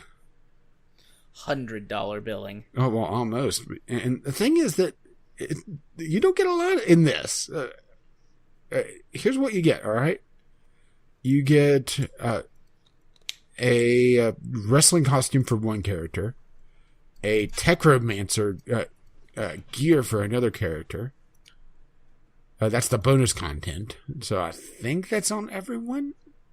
Question mark? But the featured content is a Happy Wedding Costumes Volume 1, 13 costumes. Happy Wedding Costumes Volume 2, another 13 costumes. A Costume Pack Volume 1, that's also 13 costumes. Then you get Volume 2, which is also 13 costumes. Then you get a character, May. Then you get a debut costume for the new character, that's 5 costumes. Or a debut set. Then you get an additional character, and they don't even say what the additional character is. And then additional character debut costumes, and you get 5 costumes for them. And that's it. And the thing is that, depending on who that character is, it may be a returning character that's locked behind a $100 price wall. And that's something that's notorious on the fighting game genre to begin with, is them taking a character out of a game and putting them in DLC for later. Yep. It's just, this DLC is just ludicrously priced. Yeah. All of this is just dumb. Yes. It feels gross to me. Like, I hesitate to use the term try not gross to use... just because of the connotation with it, but I know. I agree, but this does genuinely feel gross to me. Like it's being exploitative and manipulative beyond what typically this sort of thing does. It feels like they've, you know what $93 feels like to me? They did a whole bunch of testing and figured out that $93 is where they could get the most bang for their buck, so to speak. This reminds me of a joke that was in the Drew Carey show where they did millions of dollars worth of testing to figure out that offering someone $600 feels like a lot of money. Yeah. Actually, that's exactly what this feels like. Is they did a bunch of testing and figured out, okay, here's where we can get the most return on this. And, not as many people are going to buy it, but the price point is enough where the slightly lower volume or the lower sales expectations for the season pass would work out to make them more long-term. Plus, some of those people that are going to drive to purchasing the individual DLCs, which would get them assuming that they even well. offer individual DLCs. That's the other thing, is that there's no promise that this is the only season pass, because this is marked season pass 1. And they also say, and I'm going to quote this verbatim, the game may contain content not appropriate for all. No, wait, that's the other thing, but it's also not appropriate for all ages. But no, the downloadable content, including the season pass, will release separately on later dates. Please note I'm trying to find the proper note, because of course there's like half a dozen notes on this thing. Yeah. All content, including the season pass, will also be sold separately. Please be aware of redundant purchases. You must purchase the characters before using these costumes, but the downloadable content, I'm trying to find where it actually says it, but on the news article they talked about how they may release DLC that is not part of the season pass later on, which it's kind of ridiculous spending, let's just call it about $150. It's not exactly, but close enough, and not get all the content in a game. Ridiculous, huh? Yeah. Bullshit. Let's go beyond ridiculous. It's bullshit. I'm looking at the reviews on Steam. It's a pretty large amount of people giving it negative reviews based solely on the price point of the season pass, which I don't blame them. Oh, here's this person says the season pass is 103 Canadian dollars. So if you want to buy the air quotes, he puts it in quotes, full game, it's going to cost you nearly 200 Canadian. That's just too much. Too much for this. I could buy 20 games on Steam, 20 other games on a sale on Steam for $200, like easy, without even thinking about it. And if you were really conscious of what you were buying and, all that jazz, you could get... okay, here it is. Here's the note that I was looking for. Downloadable content not included in the list may be released during the same period, but it will not be covered by the Season Pass 1. What the fuck? And this is also in the middle of a bunch of notes as well. This is the third note point. Fighting games is just in this unique position where they are so exploitative, where they bank on having certain characters that it's just disgusting to me. Sports games and fighting games are by far the worst on PC. Yeah. For sure. And just the fact that people bought this and are,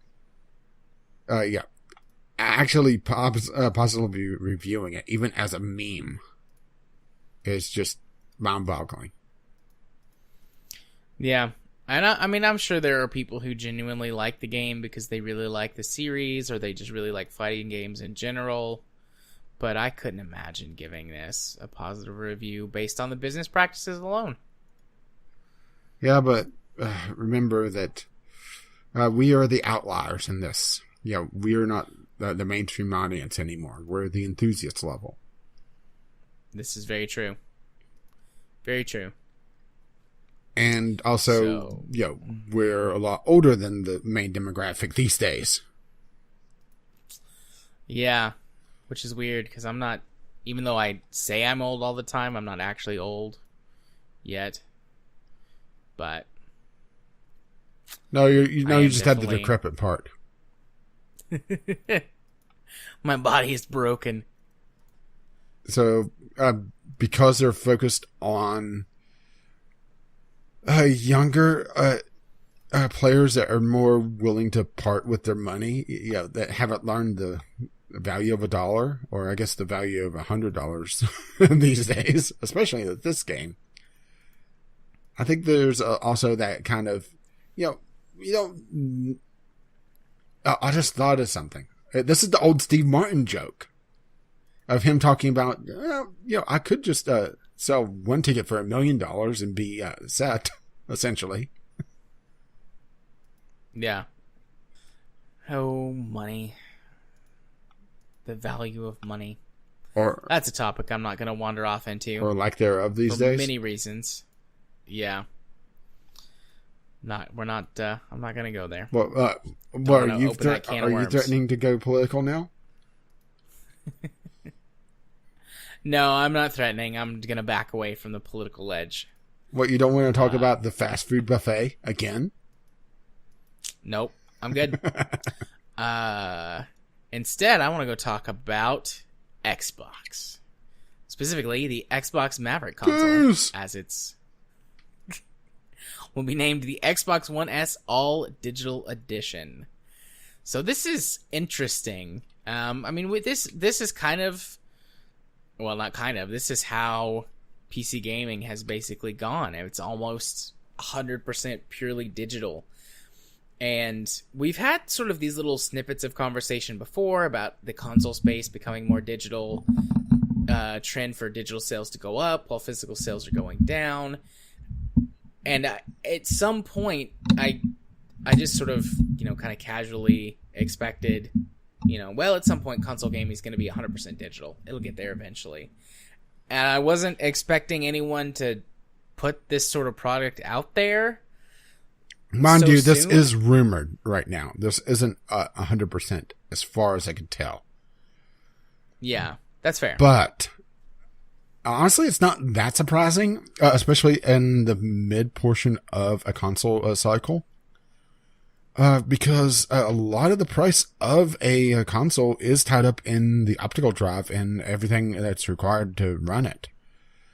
So cutting that out could be a way to really make a lot more profit per unit, because typically, it's not always nowadays, when a new console is out, it's a loss leader. And eventually, as manufacturing becomes more efficient and new revisions of the console go through, it becomes profitable. Well, if they, cut the price on this a little bit, but it's still, they're saving a lot more money by taking out the optical drive, then I could definitely see, this being a lot more tempting for Microsoft to do, and even before getting into the whole idea of going full digital, because they're pushing their subscription service with it, they're pushing their streaming service with it, they're pushing the Xbox store with it. So it definitely makes a lot of sense, especially if it's not for a mainstream gamer that could just go for all digital purchases and not have to worry about getting a physical version. But this is also going to be, what happens with game rentals with this thing, right? Yeah. Well, if I was still a much larger console gamer, I would buy one of these in a heartbeat. My entire, the Xbox that we have is mostly a glorified Netflix machine at this point. Some interest from my kid wanted to play games. I've been playing it a little bit more. But everything that we own, all of our media, we have digital copies of. If we've got the physical media of something at all, we have a digital copy of it. I've ripped my entire music and video library, because I've got a mix of Blu-rays and DVDs. But I've got all of that ripped to digital. I've got a home server. I've got backups and copies. If we're going to watch something and it's not on Netflix, Amazon Prime, or Hulu, we'll stream it from the server. And if for some reason there's a problem, just throw it on a flash drive and plug it in and play it that way. We almost never reach for discs anymore. So, if I was in the market for a new console, I'd buy this. It would work for me perfectly. You mentioned this and they say it in the article, but Microsoft has really been pushing their Xbox Game Pass, to keep people, in this engaged in that digital storefront that they have, basically, to keep people trying out their games, and participating more in their ecosystem, basically, because it gives you access to a bunch of different games that you can play for, it's like, I think it's like $10 a month or something like that if you pay monthly versus paying for like a year subscription or whatever.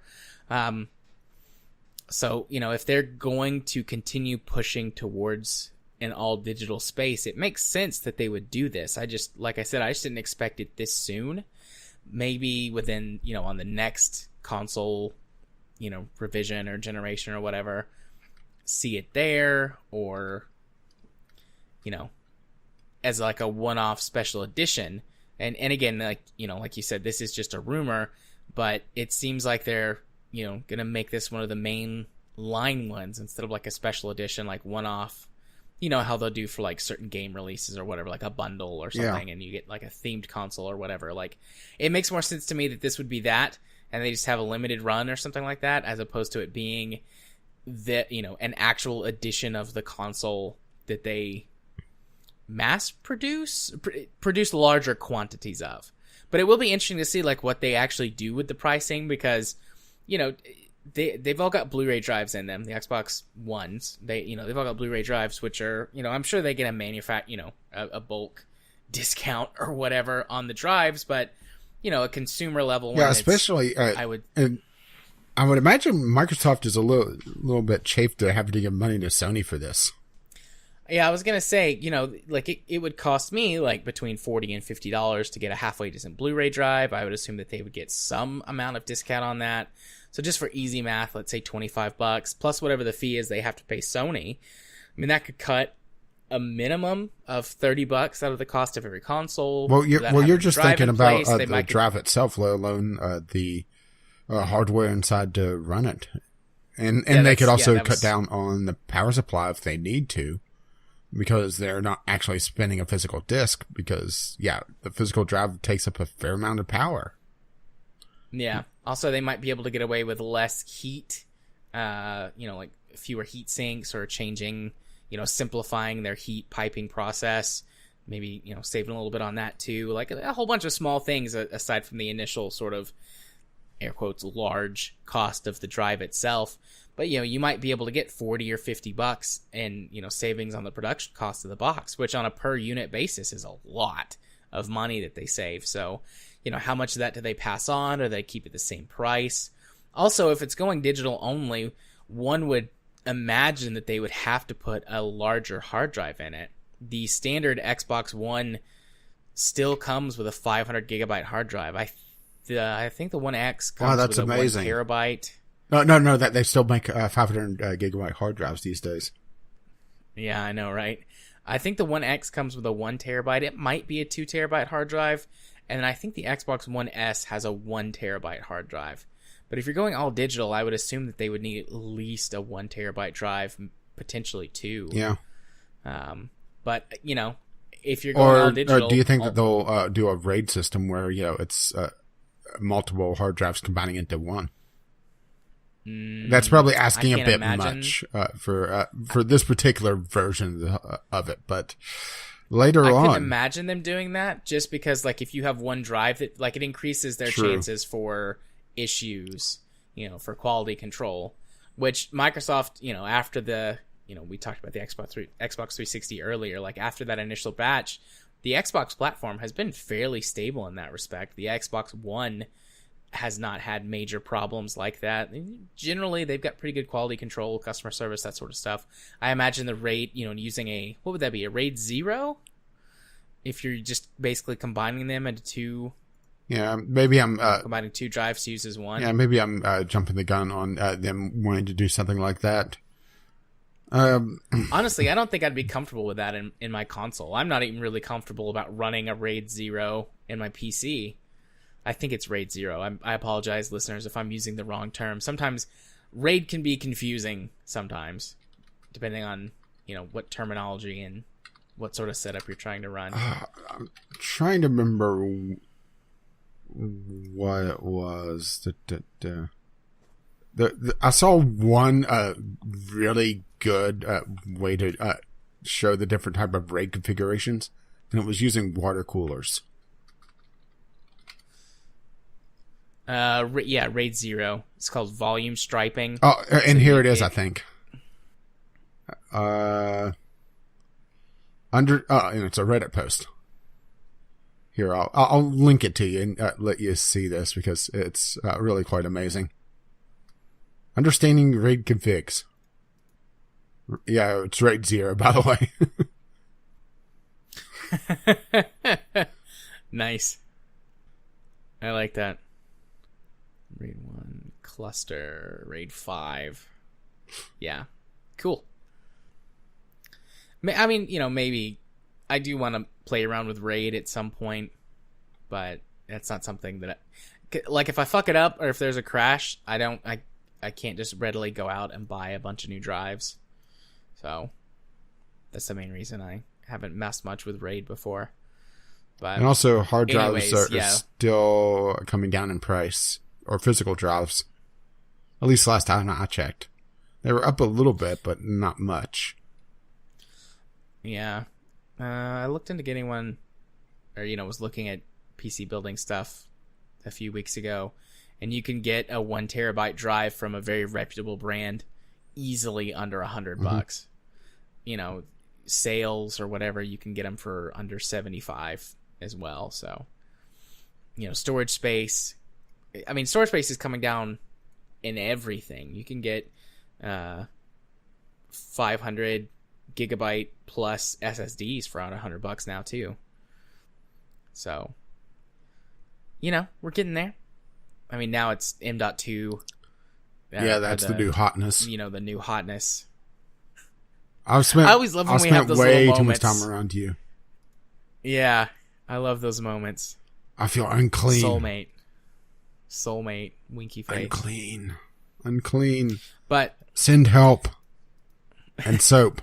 Anyways, back to the Xbox console. I think I like this idea. I've been all about all digital gaming for years.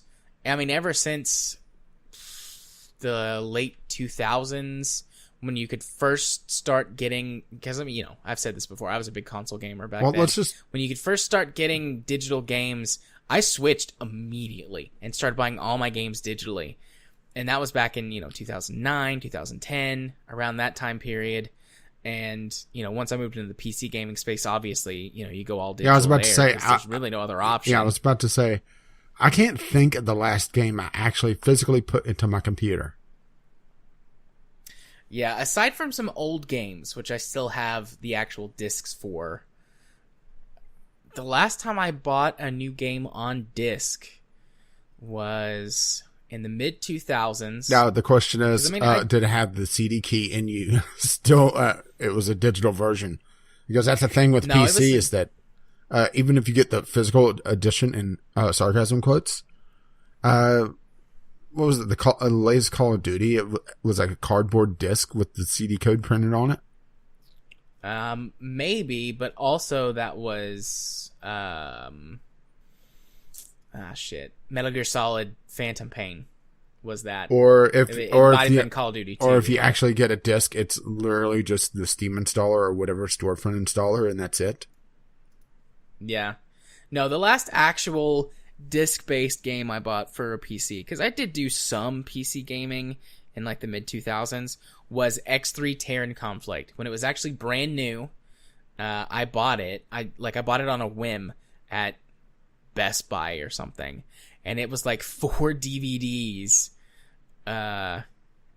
worth of information. Yeah, that's also the other thing about, especially with PC gaming, is that Blu-ray drives for PC is, at least last time I checked, it's been quite a while, kind of expensive because they're not a very, there's not a very big market for them, so, not a lot of people are producing them, so the prices go up. You can get a low-speed Blu-ray drive for about $40 or $50. I've got one in my rig now. I think it's either a 4 or an 8x read speed for Blu-ray or for Blu-ray, and then it can also read CDs and Oh, DVDs. I'm looking on Newegg right now. I mean, granted, like I bought this thing a few years ago now, so prices could have changed, significantly in that time. And if, demand is not there, the price could go up. Yeah, right now I'm looking. I would say a decent drive is still hovering around 100. There are cheaper options, but you're starting to get into some questionable territory. Yeah. Looking on Amazon, I would say about the same. Pioneer has... Oh, no, that's a Blu-ray player. Asus International Direct Blu-ray internal drive is $80. So, yeah, kind of still expensive for a physical medium that you're not going to use that often on PC. Yeah. I almost never use it, but I bought it because, I ripped my digital library, and I was like, well, I've got some Blu-rays. I'll probably get some more Blu-rays at some point. I need to be able to do that, and it's the only Blu-ray drive we have in the whole house aside from the Xbox. So here's my exact, I think this is my exact one that I have, and it's $80 on Amazon right now. And when I bought it, it was about $50.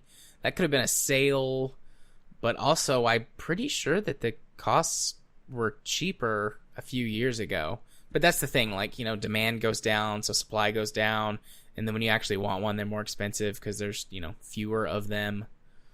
Yeah, of course, now Amazon is just going to pepper me with Blu-ray drives in its emails to me. But it looks like... You looked at one once, so you must need to buy like 50 of them, or right? you bought one, so you need another 20. Yeah. It looks like a lot of these are actually external drives now, meant for more laptops. Which, that kind of makes more sense. Yeah, because there are a lot of laptops that don't come with a disk drive at all, either. So if you want optical media, you have to have an external player. So that's a thing, it seems. Definitely more, cheaper than I was expecting, but still not a cheap thing to put into a PC. So, but then again, like we were saying, physical medium doesn't come up with PC that often outside of just backup. And these aren't writers; these are just readers. At least from what it looks like. Well, the model that I have is a writer as well. Blu-ray, DVD, CD, read-write. I guess I just got a really good deal at the time. Yeah, it looks like it. Because I definitely only paid like $40 or $50 for it. I don't remember exactly. It's been... when did I build this initially? 3-4 years ago? And, have upgraded over time. But, yeah.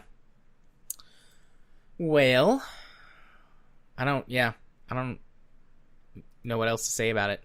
It's an Xbox console, all digital.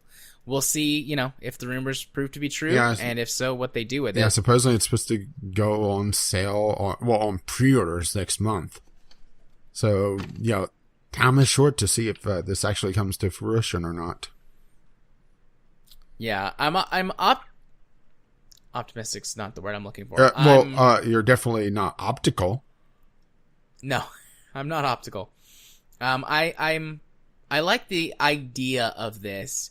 I don't expect it to do well in the current console market. I think that's still more, all digital in a console space. I think is still a bit too... Well, also because it cuts into the used game market, and that's still a big thing on console. Yeah, but I mean, the big players, the big console manufacturers, I think would like that because it would force more, just more purchases directly from them. So, but I mean, that is something that would hinder adoption of it because it's considered console players themselves. Yeah, it's considered essentially a discount to be able to, fuel GameStop. A disc count. Ugh. And with that, good night, folks. I just ruined it. I'm pretty sure you ruined it earlier on. Probably. Alrighty. Well, with that, we will skedaddle on over to Community Corner, which we didn't have any emails or tweets this week. I will say that Discord has been hopping. Our Discord's been hopping here lately. Lots of community participation over on Discord. Yeah, which if you do want to highlight. Yeah, and if you wish to go over to the Discord, you can find a link on our webpage, vglpodcast.podbean.com. Indeed. I do want to highlight that Jim3535, one of our community members, in case you don't go to Discord or are new here, posted the most recent, I think it's our most recent no-clip documentary about Astroneer, which I do intend to watch. Might talk about that next week or something, depending on, if you get to watch it too. But things like that, lots of conversation about random stuff. And then our community game night, which is on Monday nights, if you're new to the show or have just somehow managed to miss it. I unfortunately missed this week. I had something come up last minute that I had to take care of that was family related. But typically we pick a game and we all just hang out and play that game on Monday nights. The last couple of weeks we played DEF CON. I wasn't around, so I missed exactly what they did. I know that last night's game was supposed to be Keep Talking, Nobody Explodes. I think they played that for a little bit and then did something else, but I wasn't there to enforce the rules, ? I don't know. I try not to be like overbearing or anything, but I wasn't there last night. We haven't decided on a game for next week. I'm gonna try and be better, maybe at some point, about figuring this stuff out more ahead of time. But if you listen to this on the day it releases or fairly soon after that, you will have time to suggest a game, which you can do on Discord, and that's where you can find out any information about what we're doing. Maybe you should also make a list for these. I should. I used to have one when we did stream nights. But, I want this to be much more of a, democracy, because I used to pick all of the stream night games myself. And I want the community to be more involved in it. So I don't want to just, railroad everybody towards a game. Maybe I can make a list of games that would be good for it, like things like Tabletop Simulator and some other stuff like that a lot of people can participate in. And then, I'll put the games on them that we have played, come up with some other stuff. Otherwise, where can they connect with us, Rage? We're skipping Discovery Queue completely again? No. I'm just giving you the chance to Well, you usually just plow on ahead, but vglpodcast.podbean.com. You can email us, vglpodcast@gmail.com, or tweet to us, vglpodcast on the Twitter. Indeed. So, it's been a few weeks, but how about we go for that theme song and do a Discovery Queue? And, the first thing I get is Dead or Alive 6. No. But I did notice something that we missed before. What did you notice? The system requirements. They're all in Japanese? ? That should tell you something, huh? Yeah. I completely missed that before. That tells you how much care the Western market is getting in this game. Oh no. I didn't have Steam a Steam page open, so I opened it, and on my homepage, X4 Foundations, Midweek Madness, 25% off, meaning that it's $37. Yeah, that's not boding well. That just released, but I got something that looks somewhat interesting. On my second poll, Dawn of Man. Command a settlement of ancient humans, guide them through the ages of their struggle for survival. Hunt, gather, craft tools, fight, research new techs, and face the challenges of the environment that the environment will throw at you. Essentially, not quite caveman, but hunter-gatherer, early civilization meets besieged, or not besieged, but banished. So, town simulator. Very interesting looking. It's not a great looking game graphics wise, but this is a town builder, so that kind of makes sense actually. Typically you're looking at it from kind of far away. The question is just, what type of scope are they going to go for this? Because, if they do a long stretch, then it's going to be a little bit more difficult. But also, it looks like it released recently. I think this was in early access for a while. But a couple downvotes, but it looks like it's kind of middling reviews, so middling/positive. 83% actually. Just the top reviews are a little bit more middling on it. And I'm rambling a lot more on this than I usually do.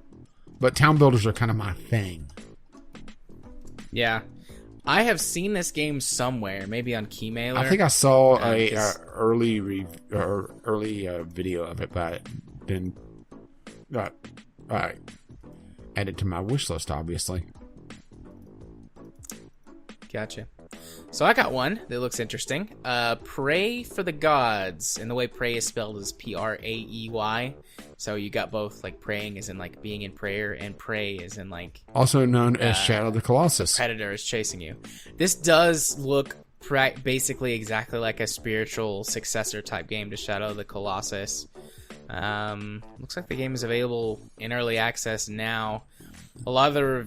Well, just reading through a couple of these reviews very quickly, the main comparison that I see these people making is that they seem to react in ways that make more sense. Like in Shadow of the Colossus, they would do a very basic try and shake you off thing, whereas like this guy's saying, like, I was climbing up his arm and he just decided to crush me like a bug, which was very surprising, but it makes perfect sense because he's a giant thing and I'm a little person.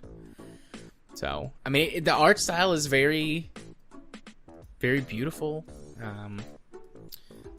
Hard to tell exactly how much of it is stylized versus just being more modern looking than Shadow of the Colossus. But, if it takes care of a lot of the problems that we had with Shadow of the Colossus, which was the bosses, the clunky controls and the bosses being fairly samey with how you dealt with them and kind of dopey.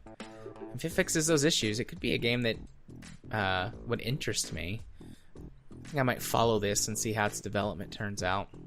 Well, I got another one, and this is going to be one of the rare ones that seems to be a warning against Dirt Rally 2.0 or 2.0. And mostly because it is always online, it seems, based on a couple of reviews and people complaining about losing single-player career progress due to connectivity issues with RaceNet.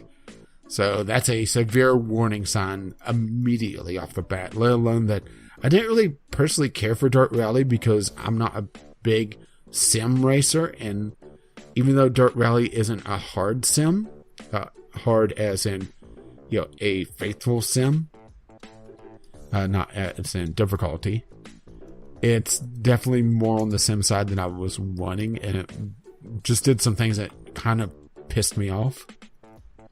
Yeah. So seeing them put always online connectivity, supposedly, I mean, a lot of people are complaining about connection issues. So it looks like it's always online. If it's not, then it's saving to the cloud, which is just as bad, honestly.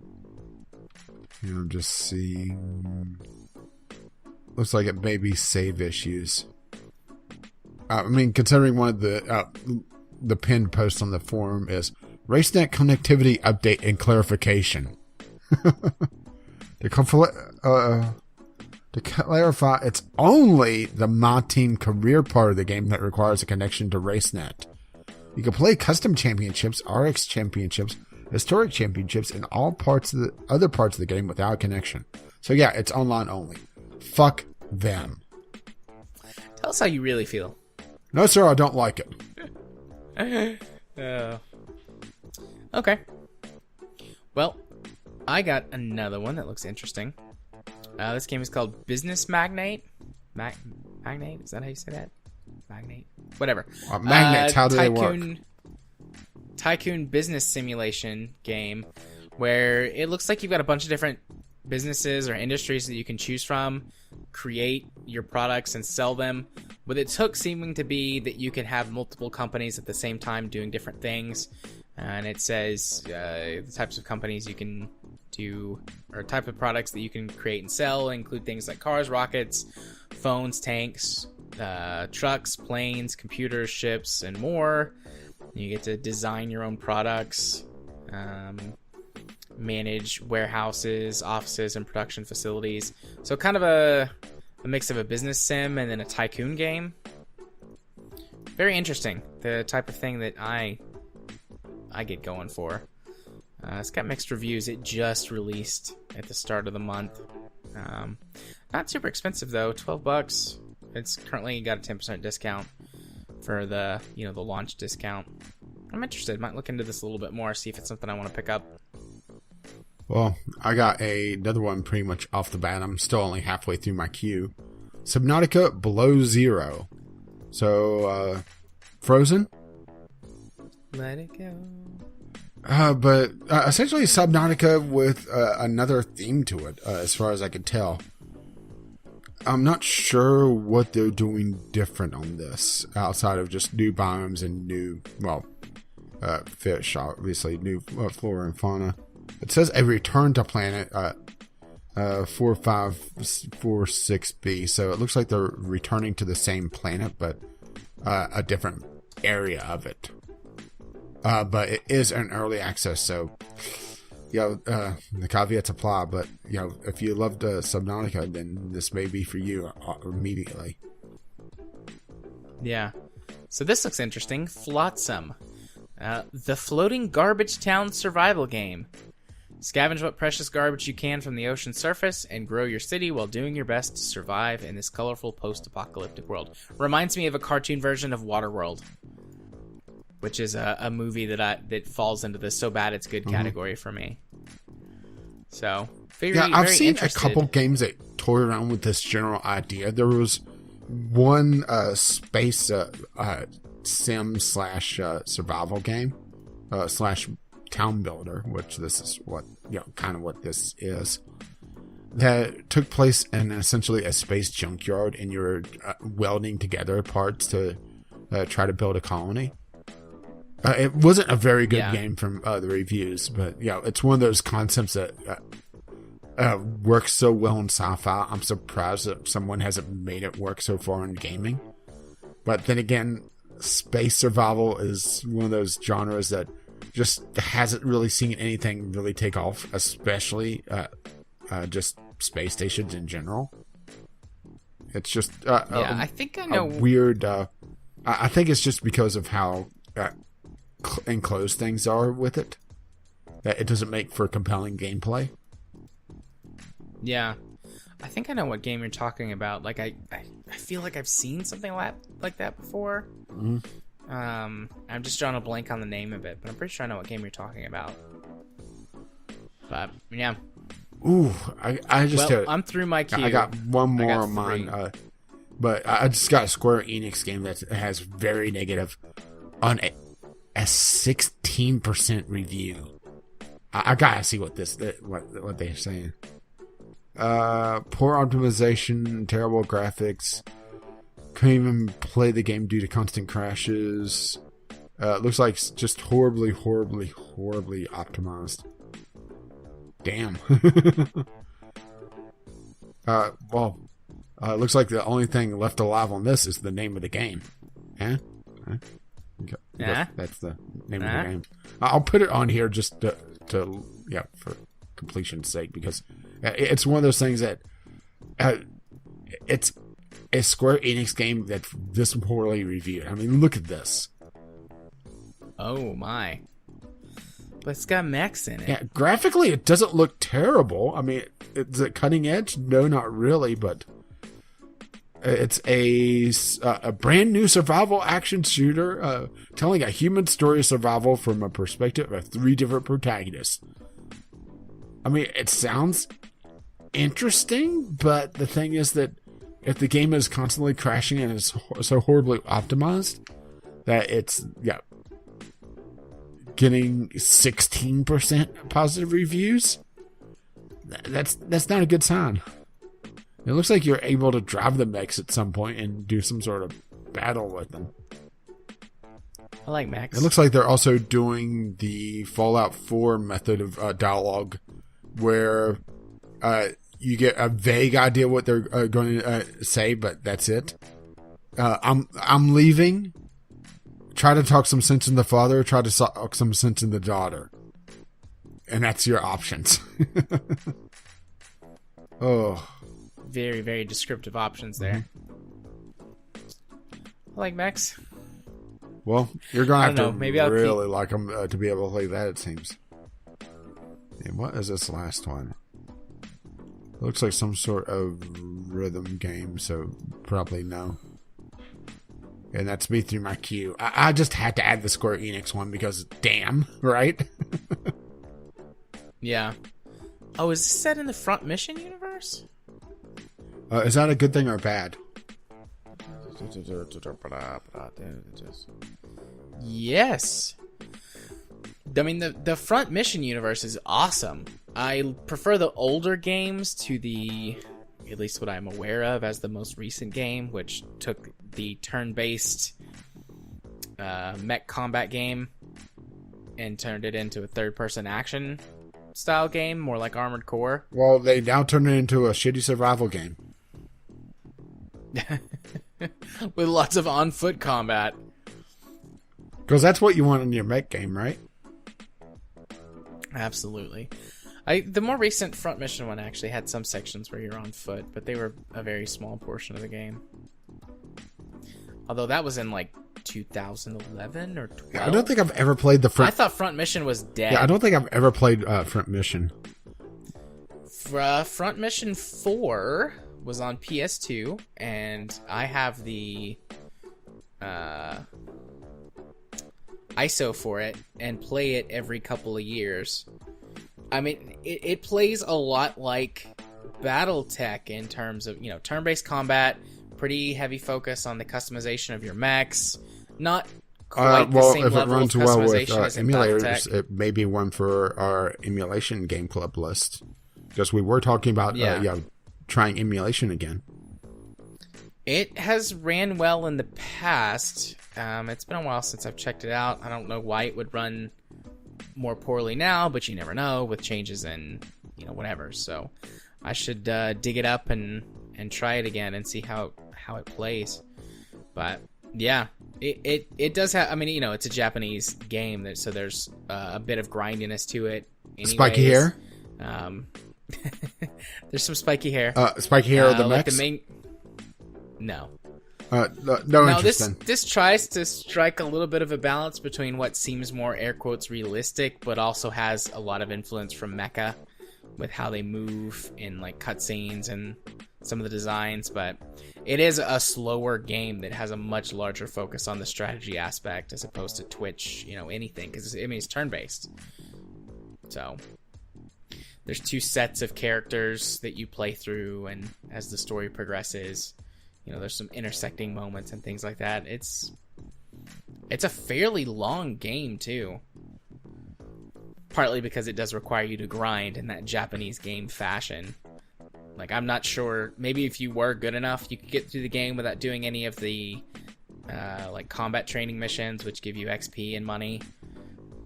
And you could replay them an infinite amount of times, but I like it. I've played it several times over the years, and it's about time for another playthrough for me anyways.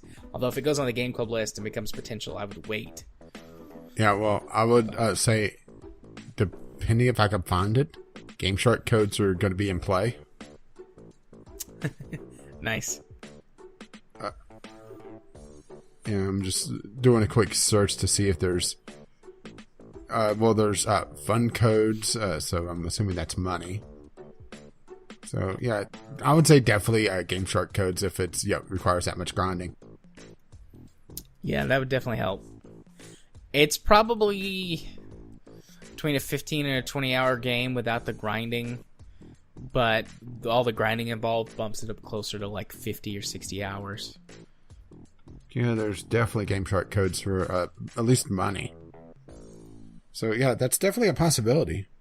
Something to look at later when we're not recording actual content. Yeah, indeed. So do we want to do what we did last time where I was like, hey, tell me about the socials? Yeah, let's keep the streamlined outro. Even though we got no feedback on it, it felt a lot better. So you could reach us once again, vglpodcast@gmail.com, with your letters, voicemails, game-related topics, or just tweet them to us, vglpodcast, on the Twitter. Or you could do so over on our website, VGOpodcast.podbean.com, which has been paid for by our lovely, lovely patrons. Patreon.com/VGOpodcast to learn more. But I've been Caffeine Rage. You can find me over on YouTube, Gaming with Caffeine Rage. You can find me on Twitter, Gaming with CR. And maybe sometime in the future, you can find me over on Twitch. That would be Caffeine Rage. And you are? I have been Gaming Psychologist. You can find my YouTube content by searching for The Gaming Psychologist. You can find me on Twitter at JMA4707. And you can be my friend on Steam, JArthur4707. And you can also give him the password for the week, which is, of course, Goose! Did that actually show up in the actual episode, or was that just us, like, talking beforehand? No, that showed up in the actual episode. Unless you cut it out. Okay. I don't remember. That's been hours ago at this point. I couldn't resist that one. I couldn't resist. But of course, the only problem with the streamlined outro is that you lose the part where you go first. Yeah, that's fine. I'm okay with change. As long as it's gradual change, right? Yeah. Over many generations. Many. But our intro and outro music, since we don't talk about that on the streamlined one until the very end, is once again Kevin MacLeod's On the Ground. And the Discovery Cube music is Doobly Doo by the same artist. You can find his work at incompetech.com. And as always, as his lovely music starts to roll across my voice. Well, bye now. See you next time. Bye-bye.